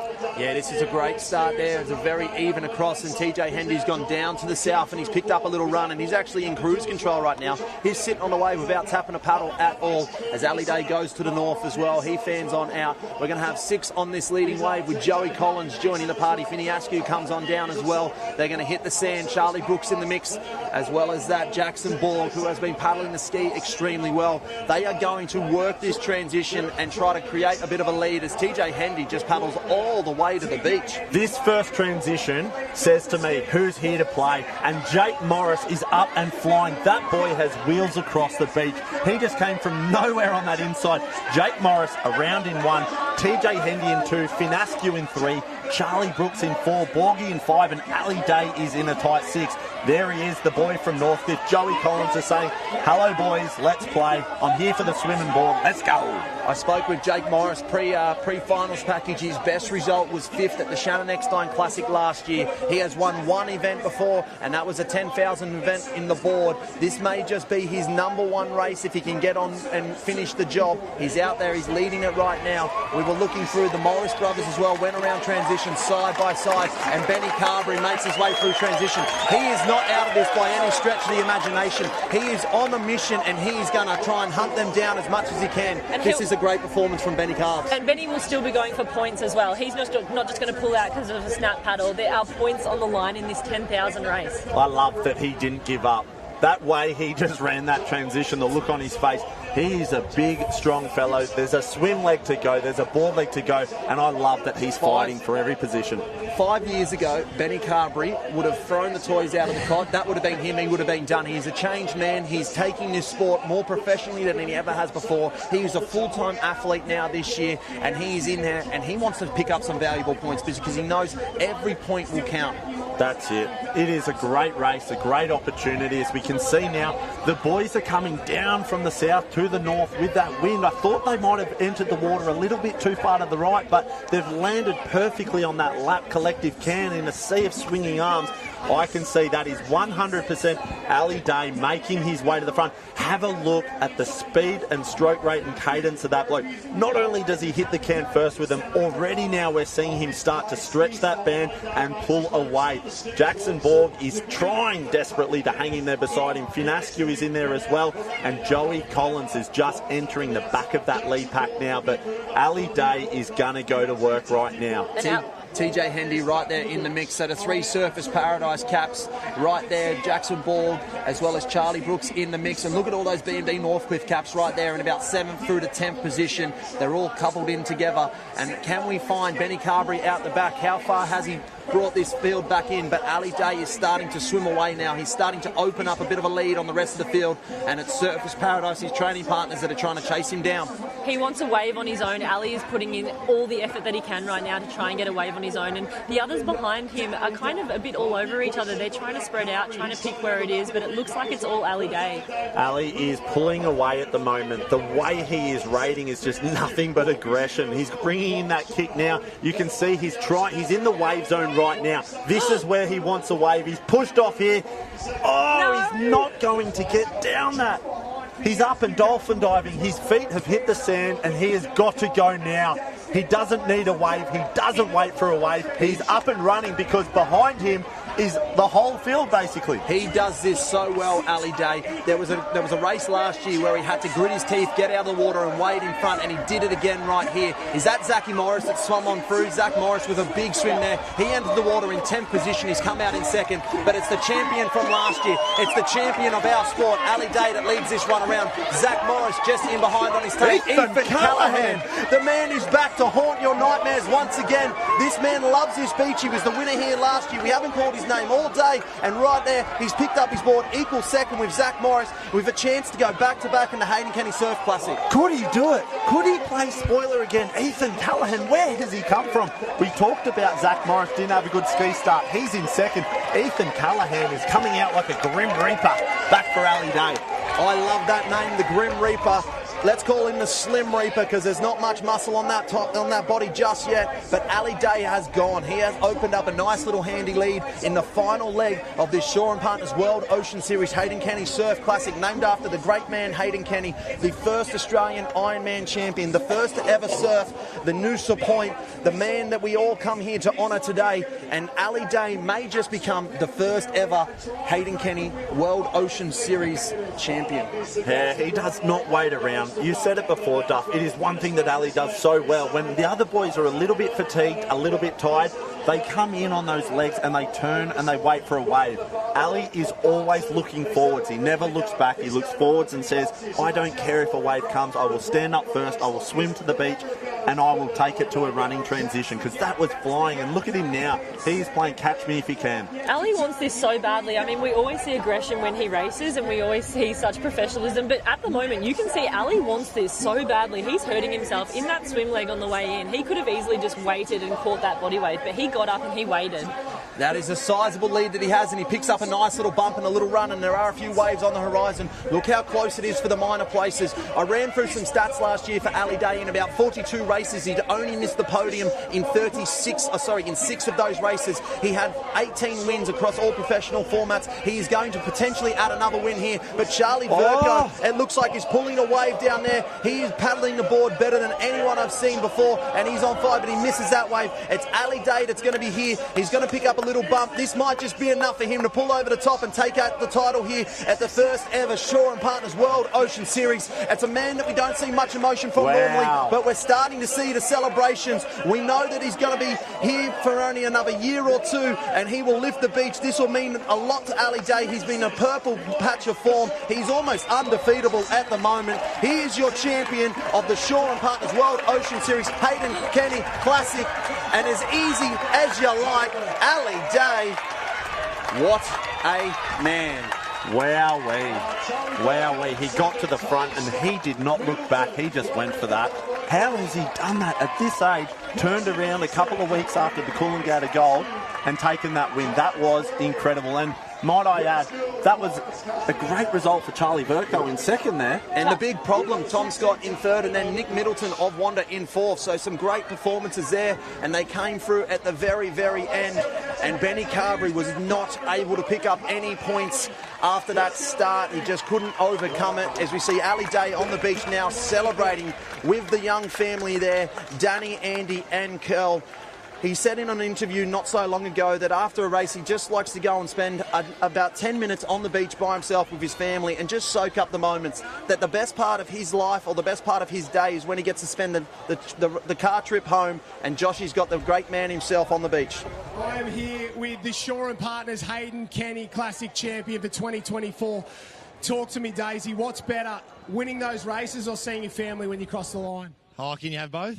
You get both. We don't. Yeah, no, look, just I wanted to put my name on the Hayden Kenny Trophy, so he's obviously just had a huge impact on our sport, so it feels special to have my name alongside the other past champions of this race. You win the Shaw & Partners Coolangatta Gold 3 weeks ago, 4.5 hours worth of racing. We're into 8 minutes of racing here. How do you do it? Good wife, good coaches, good support network. Race one, Shaw & Partners, just good people around me, and who knows, it might have been my last one at Alex today. That's what I woke up today saying, just you never know when it's going to be your last race, last victory, and yeah, just pumped to get that one. That rumour's floating around, and I don't like to believe it, but are we treating this season as it could be potentially your last? Yeah, maybe the swan song for sure. As I said, when I woke up this morning, I was like, well, I've got nothing else to lose. I've got house money to play with, so there's no pressure. Why go? I've never seen you in better form. Next chapter of my life, I guess, mate. I'll join you in the commentary team. Oh, you take my job very easy. Ladies and gentlemen, please put your hands together for one of the all-time greats who now puts his name on the Hayden Kenny Classic Trophy, Mr. Ali Day. Thanks, Joshy. Cheers, guys. Thank you. We have room in the commentary team for Ali Day if he wants to join us. Anytime he wants to be a part of this team, he's more than welcome. But we want to see him racing for a little bit longer still.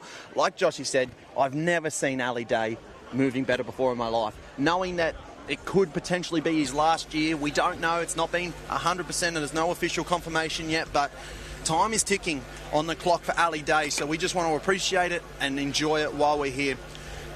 Pooley, Race 1, Surfcraft. They are the innovators in our sport. They bring new stuff to our sport constantly. And right here, we have the Race 1 Junior Relay. The mix of the 15s and the 17s. The mix of the genders, the boys and the girls. Then we'll have a female and a male board paddler and a female and a male skier across 2 different age groups, which will show the great depth of the clubs and what they have on offer. That's right, Stu. That's right. So we have the under 15 will be doing the swim, and the under 17s will be doing the board. And it goes female, male, female, male. So that's under 15 female swim, under 15 female male swim, under 17 female board, under 17 male board. So it is a bit of a spread, but it is going to show who is the strongest junior club. Absolutely, and we're going to see clubs from all over the country here. I can see Coogin Headland, I can see North Burleigh, Anglesea, Newport, Northcliffe, Swansea, Belmont, Burleigh Heads, Mowbray Park, Maroochydore, Swansea, Sunshine and Mermaid Beach. So clubs from all around the country here on show in the main arena, the same arena that we've just seen the stars of the sport, Emma Woods and Ali Day, run around in. We now get the future of our sport, join them in the arena. I don't know another sport that does it like us. I don't think there is another sport that does it like us, and that's why I'm biased, but I think we're the best sport in the world. And the greatest thing about this is the first time that this has happened. This is the first ever event, and so whoever wins this is going to be the first club to put their name on that under 15-17 mixed Taplin win. This is the future, and that's the most exciting part about this. I love that that Shore & Partners World Ocean Series is creating these stepping stones for these young under 15s and 17s to showcase not only their talents, but to see what's coming for the future. Not only that, but they're doing it again tomorrow. We've got a new look Shore & Partners World Ocean Series Nipper event, under 11s, 12s and 13s coming down here tomorrow, and then that's the precursor to, get this, the Nipper World Championships. At Swansea Belmont, we are going to take on the Nipper World Championships. Someone in the under 11s, the under 12s and the under 13s is going to be crowned a world champion. That is unbelievable. That is unbelievable. That is the stuff that you dream of. That is what we wish we had when we were young, and now it's available for these young athletes, and they're on the line now. The girls are about to start. They're under 15-year-old females about to swim, and they look at the crowd around them. I don't think they've ever raced in a crowd this big. No doubt about that. This will be the biggest crowd they have raced in front of in a long, long time, if not ever. And we're about to have the start in the first ever Race 1 Junior Relay, the mixed Junior Relay, the mix of age groups, the mix of genders, and it's a fast start. This is all on the line here, Paulie. To be the first ever champion would be something special. They are underway, making their way across that sandbank now. The girls, it looked like Burleigh got the best of that start. I can see North Burleigh, Newport, Dickey Beach, and even Mermaid down to the northern end. They were absolutely flying. Those that stay on their feet the longest generally get the best run of the luck, the first time to get into the water and get stroking. I love about the juniors that you see a real mix of clubs. There's a real spread there. As you start to get into the opens, it becomes a little bit concentrated with those stronger clubs, but here we see so many different club caps there. Yeah, that's Maroochydore out in front, and that'll be Mary Thompson. She is one of the stars of our sport. She's a great athlete, and she is leading the charge. Just in behind there of Mermaid Beach is Evie Van Hooven. So some great competitors out here in the water. These are the under 15 girls in the water. So these girls are only about 14 years of age, and they are on the biggest stage of surf sports right here at the Shore & Partners World Ocean Series. What an opportunity for them. Yeah.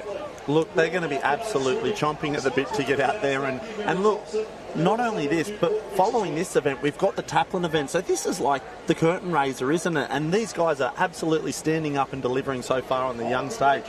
Curtain raiser, call it the main event. Maddie, this is great. Maddie, I don't think I've ever called you Matt. Maddie. Who's Matt? Who's Maddie? Who's Maddie? It's Paulie. I was a little bit confused then. I'm like looking across. I looked around too. I think the interesting thing about this too is that how tricky it would be for the clubs to actually pick who's in this team. So you're having to pick one female swimmer, one male swimmer, one female board paddler, one male board paddler. That would be really hard for the clubs that have so many good athletes. If you're young, if you're a good athlete, you would want to be in this relay. Absolutely, you're not wrong there. Look at the way the girl from Maroochydore there, she has got a lovely stroke. Nice, high, long reach out in front, and she's just absolutely flying along through the water at the moment. We can see the girl from Newport is in second place, very, very close behind, as is Alexandra Headlands in third. Mermaid Beach are very close in fourth. There's a Coogin Headland in there as well, which is great to see. There's a few girls that are up and coming from Coogin Headland. Yeah, Scotty McCartney, the coach of there at Coogin Headland, doing some great things. We saw Isabel Tate earlier in the day won the Race 1 golden ticket for the women's board race, and she paddled very well. When I was watching the Open Women's Board, she actually started to really push towards the front on the way home. Oh, she is definitely one to watch the future. I think another cool story in this one is that Anglesea from Victoria have in this final as well. So we've got a bit of a mixed team from Anglesea, but great to see. But it's definitely Maroochydore out ahead. Wouldn't that be warm water for the girls in Anglesea? They come up here, they probably spent all winter long training down in Victoria, and there's a little bit of a soft spot for you. You were ex-Victorian, and I'll tell you what, how excited must they be to come to the Sunshine Coast and get their toes in this water? Even imagine. Wave on here. Wave on. Great body surfing there from Maroochydore and Newport, or Alex, sorry, I should say, the home club, but it'll be Mary Thompson of Maroochydore that stands up, and she's going to lead this one around for the Black Swans. She's going to get the first one to get through the crowd, and the crowd are going to get behind her as well. They're going to give her a lift and they're going to cheer.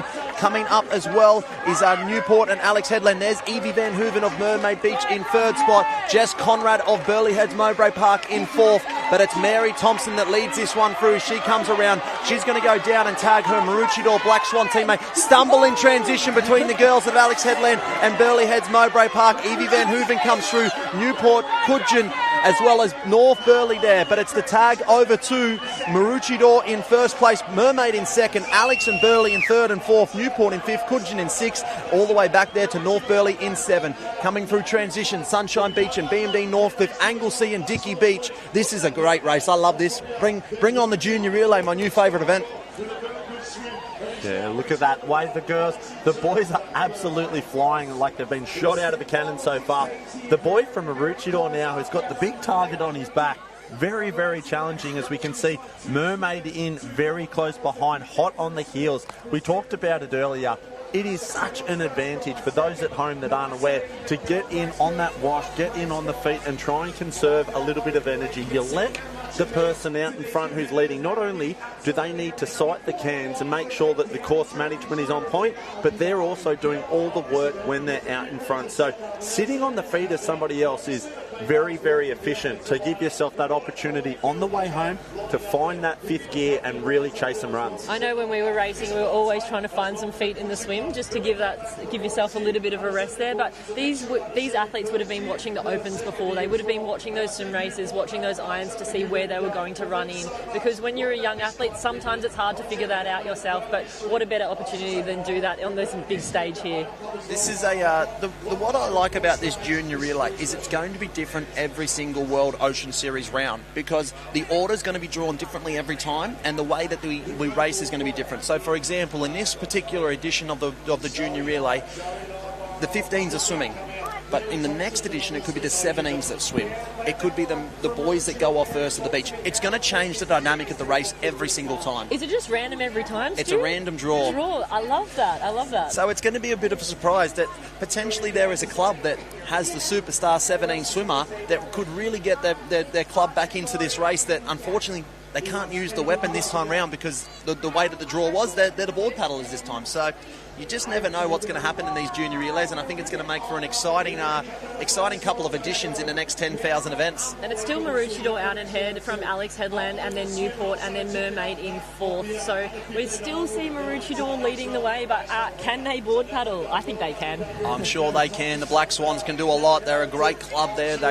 We'll see them at the Murphy Homes in a couple of months there for a 7,000 point event for the Shaw and Partners World Ocean Series. Another great host, just like Alexandra Headland Surf Club have been today. Wave on as well. Seems to be a little bit of swell that's starting to pick up and starting to lift, so we'll see if any of these under 15 boys have got the surf skills and being able to body surf. We can see a few decisions starting to be made now as well, where they fan across the ocean and try to find a bit of space. You can see Mermaid going a long way down the beach trying to search for one there. He may not get the first one, but he might get the second one. There we go, up and out of the water is waiting. It's the home club. Listen to the beach erupt right now as Alexandra Headland pick one up. There's a wave on as well. We can see them starting to surf through. It's Newport that have come through on a wave as well. So it's Newport out in front. Alexandra Headland's in second. Mermaid in third. North Burleigh in four. And then we go all the way back to Burleigh in sixth position. But as they come through transition, listen to the Newport Opens. Get behind their club. They are screaming. The Opens are in their ears. They are absolutely loving this. We saw Piper Harrison and Lizzie Wellborn just over the barriers screaming at the top of their lungs. They know what's on offer right here as we see tagging first Newport. In second, Alexandra Headland. In third, Mermaid Beach. In fourth, Maroochydore. In fifth, North Burleigh. In sixth, Burleigh Heads Mowbray Park. This is great. So out ahead, it's Pippi Tapania from Newport and Zoe Woods from Alexandra Headland. So two excellent paddlers. Two unbelievable paddlers that we have seen many, many times before in the open field, in the open ranks. So they are no strangers to the big stage. I love how a lot of the boys ran their transitions with their goggles still on. It was like they're not even willing to take the time to take their goggles off. Everything counts. Every second counts in this race. They're crazy. They're a crazy breed, the Nippers. They can be hard work at sometimes, those Nippers. Have a look at the man down there. We can see Ali Day down on the beach being swarmed by all the Nippers. The man signing all the autographs as he runs through with the Hayden Kenny Classic Ironman trophy. What a proud man. Yeah, there's not an ounce of body fat on him as well. He's about 1% as we go back out to the front. It's Zoe Woods. She would be absolutely elated for her older sister Emma Woods, who was our Hayden Kenny Surf Ironwoman champion earlier this afternoon. She will be looking, and guess what? Guess where we are? We are in Taplin Town. Do you think Zoe Woods has definitely drawn a little bit of inspiration from her sister's big win before? You would have to think so. Look at Pippi Tapania go to work, though. She's got the rating up as well. She's trying to work into this one alongside that of Zoe Woods of Alex Headland. But Alexandra Headlands just get Taplins. They are Taplin Town. They've won the Australian Mixed Championships. They won the World Championships. They've won here on their home beach before. Their Opens will be looking to win. They've called out every club. They've said Helen Butler, the general manager, will put whatever she wants on the bar if they get a win, so they are on for it here. I was wondering where he was going to feature in this event, and looking there now, if you've got under 17s going Pippi Tapania, one, competitive in the Open Women's Board, and then you're finishing off with Noah Maggs as your under 17 paddler, how well bolstered is that team to finish?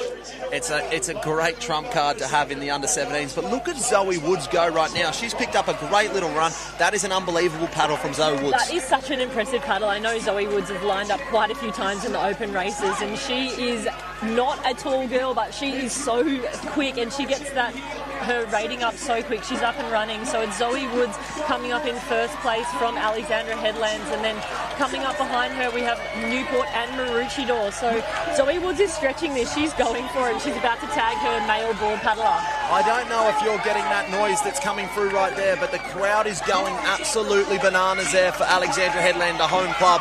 Maroochydore come through in second spot. It's Newport there in third, and they're going to go and tag Noah Maggs. He has the job to do, the big task in front of him, as Burleigh Heads and Mermaid come through transition in fourth and fifth. North Burleigh in sixth, Coogin in seven, but they hit the water.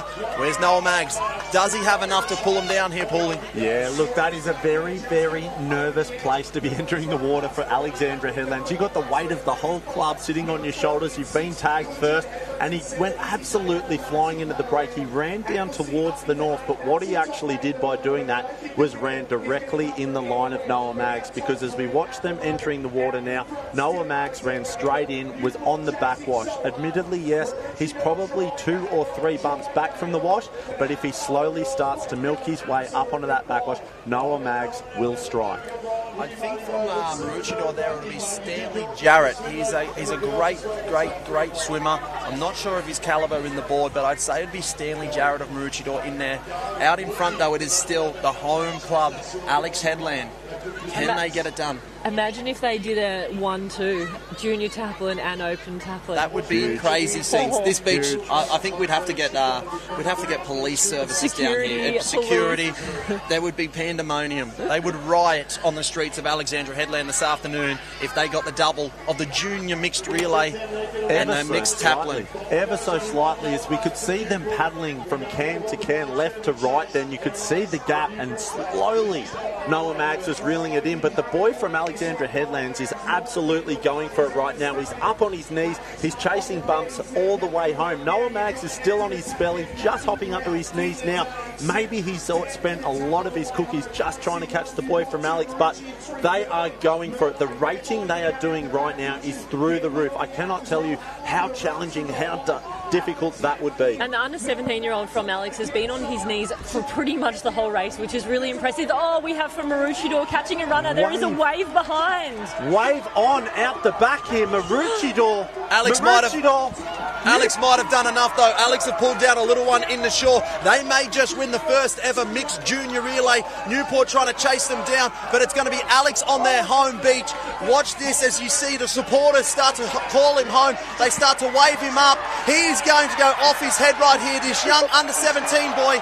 He thinks he's got it done. He puts the double fingers up in the air. He's going to get the win here in the first ever mixed junior relay. Noah Maggs did not let him go. He wanted to chase him down the whole way, but it's going to be Alexandra Headlands that wins this one in emphatic fashion. What a race. The mixed junior relay, it is here to stay, ladies and gentlemen. It's not going anywhere. He was being a little bit comfortable with his celebrating there for such a close race. I love the arrogance. I love the arrogance. They're built different, these kids these days. Oh, gosh. Wow, imagine that, playing spoiler in the final moments just like that. That is going straight on TikTok as soon as we finish here this afternoon. This is the TikTok generation, isn't it? He will be straight on there. He'll probably hit the gritty on the way to Joshy's interview with him. But that is going to be an unbelievable performance. The first ever mixed junior relay taken out by the home club, Joshy. What a race. We call them Taplin Town because they love to get it done. Our hearts were in our throat at the end there. I don't think you realised how close that finish was. Noah Maggs was coming like an absolute freight train. I'll start down this end. Did you know he was there? Oh, I had no idea how close he was. Oh, they never would have forgiven you if you lost it, but it doesn't matter. You got it done. Zoe, talk to me about this team. How special is this group? Definitely. Alex puts everything into Taplins, and it just means so much to our club and us to get the win. You've seen the seniors do it for a couple of years. Guys, they've won world championships, they've won Australian titles. What's it like to get a junior win? It means so much to us. The first junior Taplin ever, and so happy to take the win. What about on your home stretch of sand? How good's that? It's even better when it's on your home beach. Have you recovered yet? Come in here, talk to me. How tough was it to have the pressure on you going around that can there? Jack Hansen was going to kill me if I didn't bloody win that. That's all I care about right now.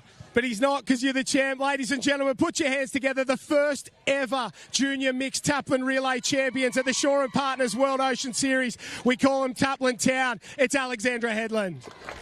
Hey, we got the postcode from Jack Hansen before, 4520 Taplin Town. Welcome, you're all invited. Only if you've got the yellow and black on top of your head. Jack Hansen would have killed him. I don't think so. I think Jack Hansen's ready to give him a big hug and congratulate him. But before we get there, we do have the Open Mixed Taplin to go. The last event of the first ever Shore & Partners World Ocean Series. $75,000 worth of prizes have been handed out, have been won. We had Emma Woods in the women's take out the Open Ironwoman. We had Ali Day take out the Open men's. We can see head coach there, Jack Hansen, just looking on. He's got a bit of a glare in his eye. He maybe isn't too stoked. He's happy with the result, but I reckon there'll be a word in the ear there, won't there, Josh? Oh, I think Jack will be happy with the win, but he'll pull him aside later and say, don't you ever run like that towards the finish line. You cross the finish line, then you give me a high five. But look, what an incredible... It is so hard going in first when you can hear the whole crowd erupting behind you, knowing the weight of the entire circuit. Because we've talked about how much it means to win the Taplin events or any team events for your club. And if you were to go in first on your home beach and to lose it right there, oh, it'd be a horrible feeling, wouldn't it? It would have been. You would never live it down. You would never, ever, ever live it down. Oh, I was nervous for him. I was just thinking, look behind, he's coming up behind. But I think it's a really nice story in the end that he did win and he doesn't have to deal with that, Jack. It doesn't matter because whether he won by an inch or won by a mile, it'll go in the record books now. You cannot take it away from them.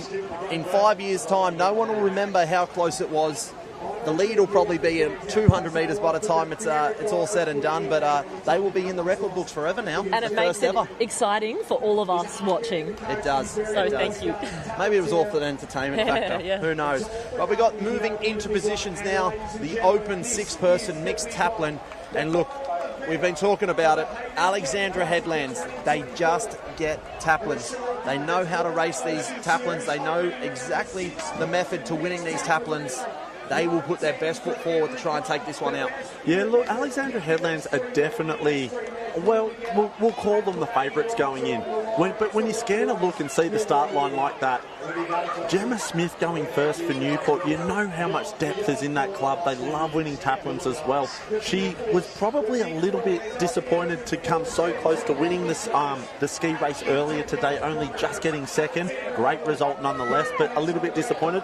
I reckon she's going to want to come in on that first wave for Newport. And Alex Headland, so last year at the Australian Championships, they won the female taplin, and it was Taylor Halliday doing the ski, and she's not racing this season, so this is going to change things up a little bit. We're going to have a bit of a mix of who's ski paddling, and it looks like Emma Woods is actually down there getting ready for the ski paddle. Emma Woods is usually on the board, so this is mixing things up a little bit. Yeah, I don't think you're going to get a spot in the swim against Lani Pallister. Lani Pallister has got that swim spot for Alexandra Headland, signed, sealed, delivered, probably a lifetime contract if she wants it. I think it's been signed already. She'll be on Alexandra Headland for life. I don't think we'll see her in any other club colours, and I think she's the first one picked at the team selection table when it comes to picking taplin teams. That's exactly right, but it's not just Alexandra Headland that's lining up here. We've got so many other clubs as well, but the strong ones that we are looking at is Newport. They will be doing everything that they can. There's so much passion there that we saw at the finish there with just coming second. They'll be really trying to win this one. And then there's also BMD Northcliffe. Now, they've got two strong teams here. I think that would have been a really, really challenging task for Naomi Flood and Kevin Morrison to actually select who was in that A team and who was in that B team. And then we've got a couple of teams from Burleigh Heads, Mowbray Park. They came off the back of winning the couple of team races at the Coolangatta Gold, so we know they're in form. We know they're really going to go for it as well. Have a look at that down there. When you speak about big numbers in a club, Burleigh Heads, none other, would have probably the most amount of athletes entered as a club going into this 85. summer. But have a look who that is 85. down there. 85 athletes across this weekend. Can you was imagine Burleigh Heads, Mowbray turning Park. up to training and seeing 85 skis and boards on the beach at Burleigh? There would be more than 85 athletes training. There are 85 racing this weekend, which is unbelievable. Wow. Have a look down there, though. Big bad Benny Carberry. He won the ski. Paddle. He snapped his paddle in the Ironman, and he's back on the line for the taplin for Burleigh. So I think he'll be fired up right now. I would not want to be next to Benny Carberry in this ski race. I think he will be putting all of his energy into getting out there and doing his absolute best. Have a look at the size of the man beside him. I was saying Benny Carberry's a big boy, but then you look beside him, and that's Jacko Collins. Jacko Olympic Collins kayaker. is an absolute beast.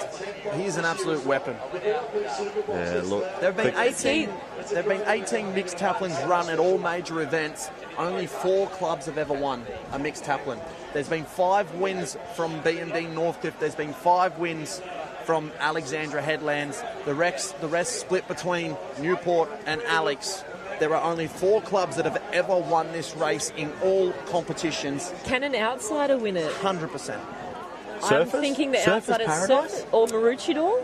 Surfers Paradise could win. They definitely could. Yeah, look, as we see now, the girls anxiously down on the start line, about to get underway. Is that Georgia Miller down there as well? Yeah, so doing Georgia's the ski race? going to be ski paddling for Northcliffe. Apologies, Georgia Fitz. We've done it again. Georgia Fitz, apologies. Georgia Fitzsimmons, and then also Emily Doyle. So Emily Doyle's had shoulder surgery straight after Aussie, so she's just come off the back of a significant rehab, and it's actually really exciting that she's able to race this weekend. Put $1 in the jar.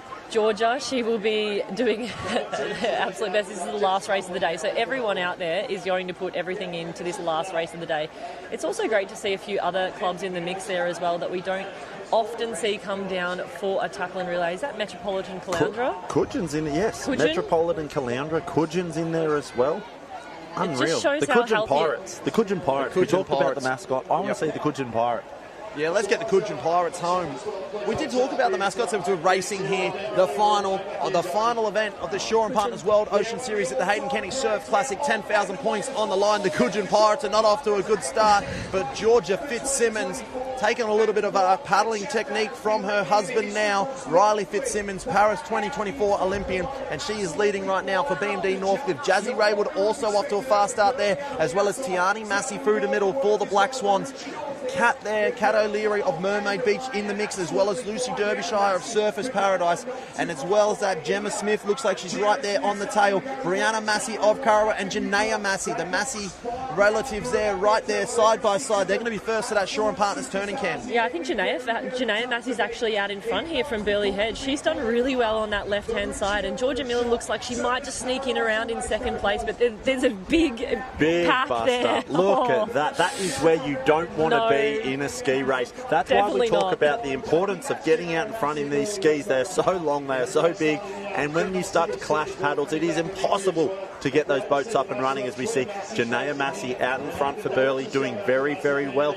Georgia Fitzsimmons hanging in there though. She's just behind her doing very well for Northcliffe, and of course Gemma Smith of Newport there in third, Brianna Massey in fourth of Kurrawa. The girls are making their way home now. They are going to leave nothing in the tank. Janaea Massey has been paddling well all weekend, and it's great to see her out on that right hand side from Burleigh Heads, but Gemma Smith is in the middle, and Georgia, she might have been a little bit disappointed with her iron, but she's making up for in this ski paddle. She is absolutely doing so well, and on the outside we also see Lucy Derbyshire trying to catch a runner. Brianna Massey coming through on the pink and white from Kurrawa. Gemma Smith has just gone to the front and said, wow, shot out of the cannon. That was wild. She went from third to first on her own wave. She is setting up, I'm going to say Mitch Trim will go off next. She's going to give Trimmy a fantastic little lead. They are the great Southern Hope of the Open Mixed Taplin. They are the only club to win it outside of the Queensland Sunshine State. It's Newport, the great Southern Hope, leading it right now in front of BMD Northcliffe. Is that Alexandra Headlands that have found their way into this race? It is. Emma Woods has found a way to put herself in this position. She is having an absolute day out as Tiani Massey comes around there. She's through there, but it's Newport leading, BMD Northcliffe, Alexandra Headlands, Maroochydore, Metka Lounge with an outstanding opening paddle. Jazzy Raywood there of Burleigh in 6, Kurrawa in 7, Burleigh Heads in 8, Surfers Paradise 9, Alexandra B in 10. BMD Northcliffe, Newport, Mermaid and North Bondi rounded out with Sunshine just coming through transition. They hit the water. Mitch Trim, Riley Fitzsimmons, the big boys go to work. That is some serious paddle moving right now. That is some strong boys. Mitchell Trim of Newport, Riley Fitzsimmons of BMD Northcliffe, and then out to the left there, Alexandra Headlands is Jet Kenny. He's going to be desperately trying to get back onto the feet of Northcliffe and Newport there, as we see Riley Fitzsimmons now takes the lead. He's on the inside for Northcliffe, and Mitch Trim sitting pretty on his outside watch. Riley looks so strong and powerful right now. He is definitely a sprinter, and he is going for it. So he's going to hit in that first can in first place. So behind is Newport, then Alexandra Headlands, then Maroochydore. But it's funny with the boys ski paddle. I feel like their rating is so intense for those first few strokes, and then they start to settle into it. And then on the way, that's when they'll start to rate up again. Yeah, look at that. Riley Fitzsimmons, he does just come down in the gears. Having said that, though, still so much connection in the water between the paddle and the ocean. So he's still very strong, even though he brings down the intensity of the speed. But now they're coming off that last can. We see them rate up again. Mitch Trim and Riley Fitz are giving each other not an inch in the ocean. And they're on a runner from the very far can, so that is going to break up the field. They're sitting on a runner, they're looking from side to side, they're looking behind. They'll want to try and milk this all the way to the beach. That is going to be a huge advantage for these two boys. Jet Kenny is desperately trying to keep Alexandra Headlands in the mix there. He's pushing down a run. He's definitely by no means out of it, as we see now Riley Fitzsimmons of Northcliffe about to stand up, hit the sand. Mitchell Trim of Newport in 2. The big boys are up and going. I love the way that this race is shaping up, because you've got BMD Northcliffe in 1, Newport in 2, Alexandra Headlands in 3. That means Lani Pallister has the task of trying to swim down a lead that is now 25-30 metres long. It's going to be BMD Northcliffe and Newport that tag first. It's Lana Rogers and Annalise Kibble. They are going to try and keep away from Lani Pallister. She's going to work her hardest right here to try and chase this gap. The Black Swans of Maroochydore come on through, as do Kurrawa, Burleigh and Burleigh. But in the water now, we've got Lana Rogers of BMD Northcliffe, Annalise Kibble of Newport Beach, and Lani Pallister. She's trying to chase them down. And both Lana and Annalise are really strong swimmers. We've seen that today. They are going to try their best to hold off Lani Pallister. Zach Morris has just taken out Naomi Scott. Jake Morris has just taken out his own partner. They just got got a little bit tangled up on the tag there, and he's bowled her over on the tag. But Lana Rogers from BMD Northcliffe has gone to the lead. She loves these tackle and relays. It's so hard to make that A-team. It looks like they're potentially drifting. Of course. Yes. Lana Rogers might be out there leading at the moment, and that is not what you do not want to do. You don't want to give away any metres when you've got Lani Pallister chasing you. Lani was on the northern side and had a more direct run to the can. Lana went a little bit off. She has corrected herself, but she's definitely given away a couple of metres that you just don't want to. You just don't want that in a race, but she would have been looking up. It's actually really tricky out there, especially when there's a lot of chop, and when there's a lot of chop, you have to time when you look up to make sure that you're on the crest of the wave to be able to see that white can. And sometimes when it's white, it's a little bit more tricky to see. It looks like Lani Pallister is just catching up to Rogers. She will want to sit on Lani's wash and try and hold her all the way to the beach. Yeah, Lana Rogers has hit that lap collective can first, but on the outside now, Lani Pallister is just moving. It is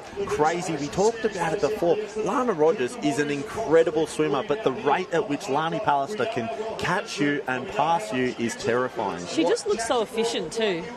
What an effective swim leg that the Alexandria Headland Club have. Obviously, Lani Pallister, she's found herself to the lead, but she's going to run around through transition and tag none other than Australian surf race champion Cooper Williams. So they have the absolute trump card in this surf discipline of the mixed Taplin relay, and Lani Pallister has pulled away from the pack.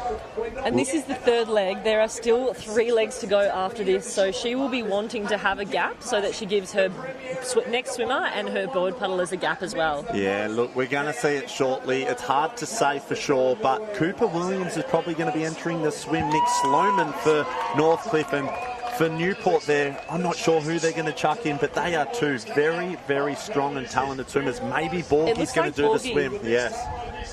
It could be Borgie there. It looks like he is. The big Greek shoulders there of Borg, ready to go. The big boulders.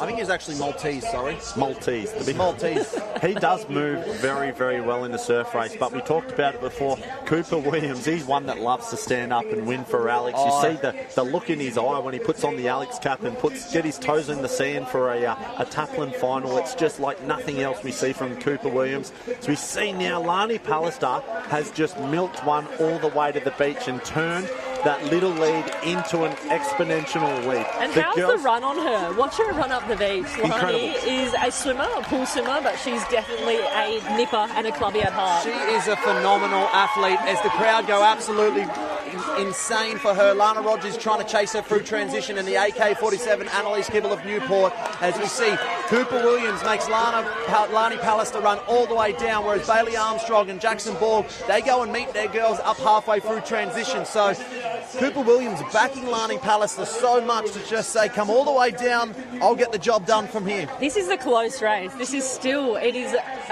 still such a close race with Alexandria Headlands up ahead, and then it is Newport and Northcliffe.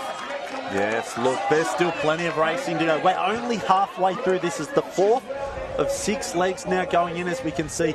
Connor Maggs running in there for Newport. He still probably wants to try and make his way across this bank and see if he can give a little bit of hope, a little bit of chance for the other Newport team. As we can see now, Nick Sloman just getting tagged there. I thought it was going to be Nick Sloman. They've got so many teams, Northcliffe, that Bailey Armstrong was going in first. You might be able to fill us in on this one, Haz. I do believe the team selection for the mixed Taplin is on day performance. Is that correct? Yes, it Being is. that Bailey Armstrong beat Nick Sloman in the swim, he would have got the top honours. The A-team, yeah, that's correct. So the Northcliffe, I mean, it's always very difficult when there are so many athletes competing, but it is done on the day performance. Now, that also gets a little bit tricky if some athletes are doing some of the individual races and maybe sitting out for an iron. So there's a few other criteria around that, but I tell you what, it's tough, and I wouldn't want to have that job. Oh gosh, no, you couldn't pay me enough to try and pick a team there. The depth of the teams that we have out in front right now becomes extremely difficult,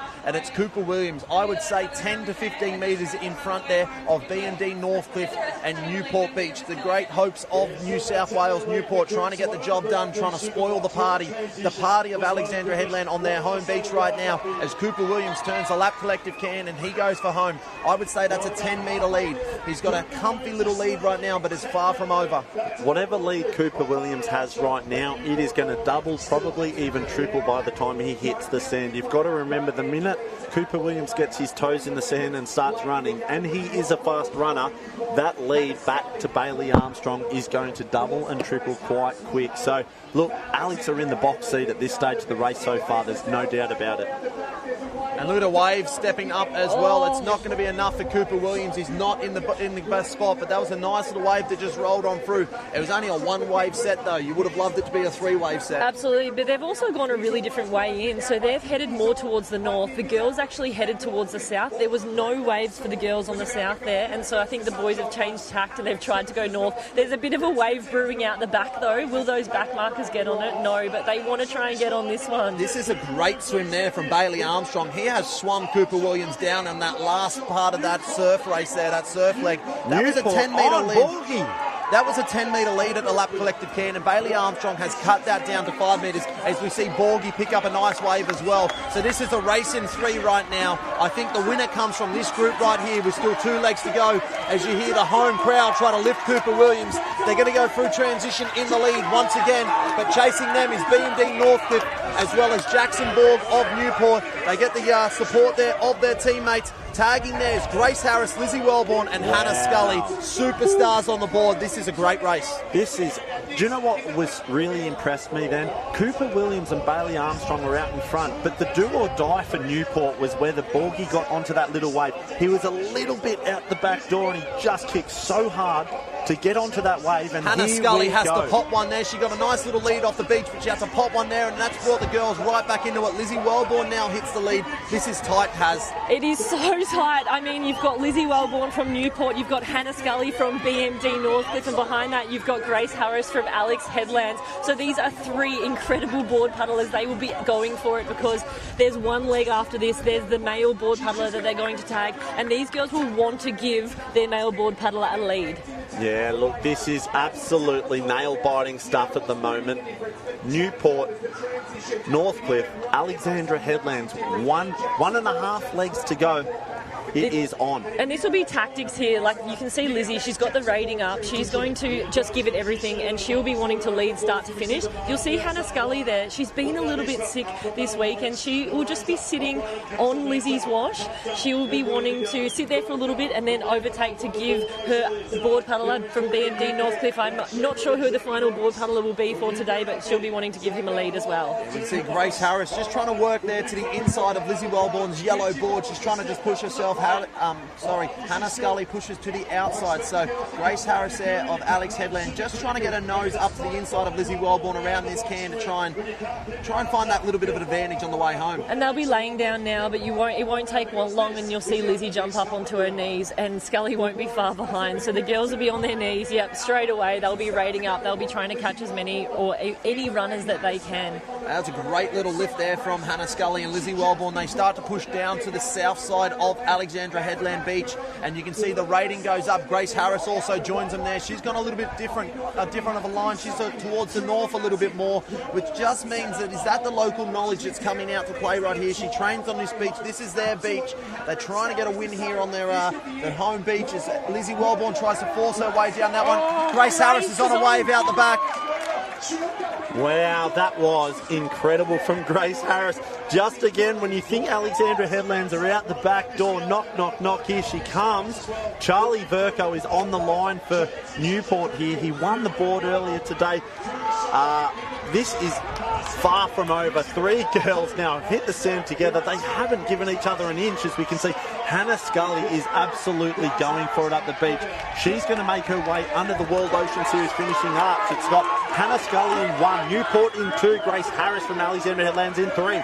Mitchie Morris there of BMD Northcliffe gets tagged, as is Charlie Verco and Braden Razor Casamento. Flying off the beach though, Mitch Morris gets a really good flying start, and he's got himself a nice little 10-metre lead. But look at Corey Fletcher come home. He is lightning. He is the exact person that you want to be finishing this race. If anyone can run them down, it will be Corey Fletcher. The 4 clubs that have won it before, the only 4 that have contested this and won this event, are now the top 4 clubs leading this one in. It's as consistent as gravity. I don't know where Burley have come from, but I tell Lily you what, O'Sullivan had a massive board paddle. Huge. She had an unbelievable board paddle to get them back into it. Incredible Lily O'Sullivan. She has well and truly put Burley back in the mix because Corey Fletcher is just about to pull up onto the back of Braden Casamento from Alexandra Headlands Wash. If he can do that and a little bit of a luck comes, a little bit of a wave fairy, sprinkles some dust. Imagine Corey Fletcher in that final sprint finish. And Casamento there for Alex just got clipped a little bit on the way out, and we have BMD Northcliffe that got through with a bit of an easier run, but then they're going to have to put in all the work there. Charlie Verco has paddled down Mitch Morris. Mitch Morris had a 10-metre lead, and Charlie Verco is paddling him down. Charlie Verco's on fire. I will tell you one thing for free. Those 4 boys are so fast in the sprint finish. Normally, someone's not too electric. They are probably 4 of the fastest blokes that you will just about see in a sprint finish. So, look, hat in the ring, I don't know who would get that up the beach. I mean, we saw Charlie earlier today. He has been doing so well on the way in on that board. Watch him milk these runs. We talked about the Molokai to Oahu World Paddleboard Champion. The way he moves that board, he's so light and powerful. On top of it, wave out the back. Corey Fletcher. He's on one. Corey Fletcher, look at the man go! Wow. You dangle the carrot in front of him and he absolutely goes for it. He is going to pull down this on the south with the boys here. Throw a blanket over them. Corey Fletcher is still... This is enormous.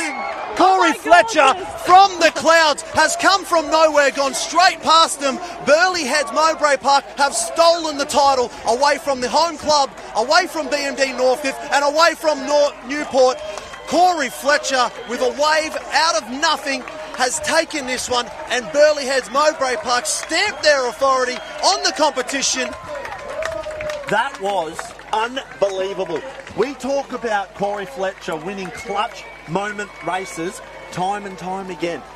He went in 4th. He had the impossible task stacked up against him. He said even if he caught up onto Charlie Verco, that would have been by all means an incredible paddle. Not only he did that, he went to the front and he milked that runner. He is a cheat code in the last leg of any team. How? Corey, the cheat code, Fletcher. How does he do it? I have no idea. I don't think any of us could have predicted that. There is a man that has clutch genes, and his name is Corey Fletcher. Beach with the man, the myth, the legend, Corey Fletcher. Jump in here, Corey.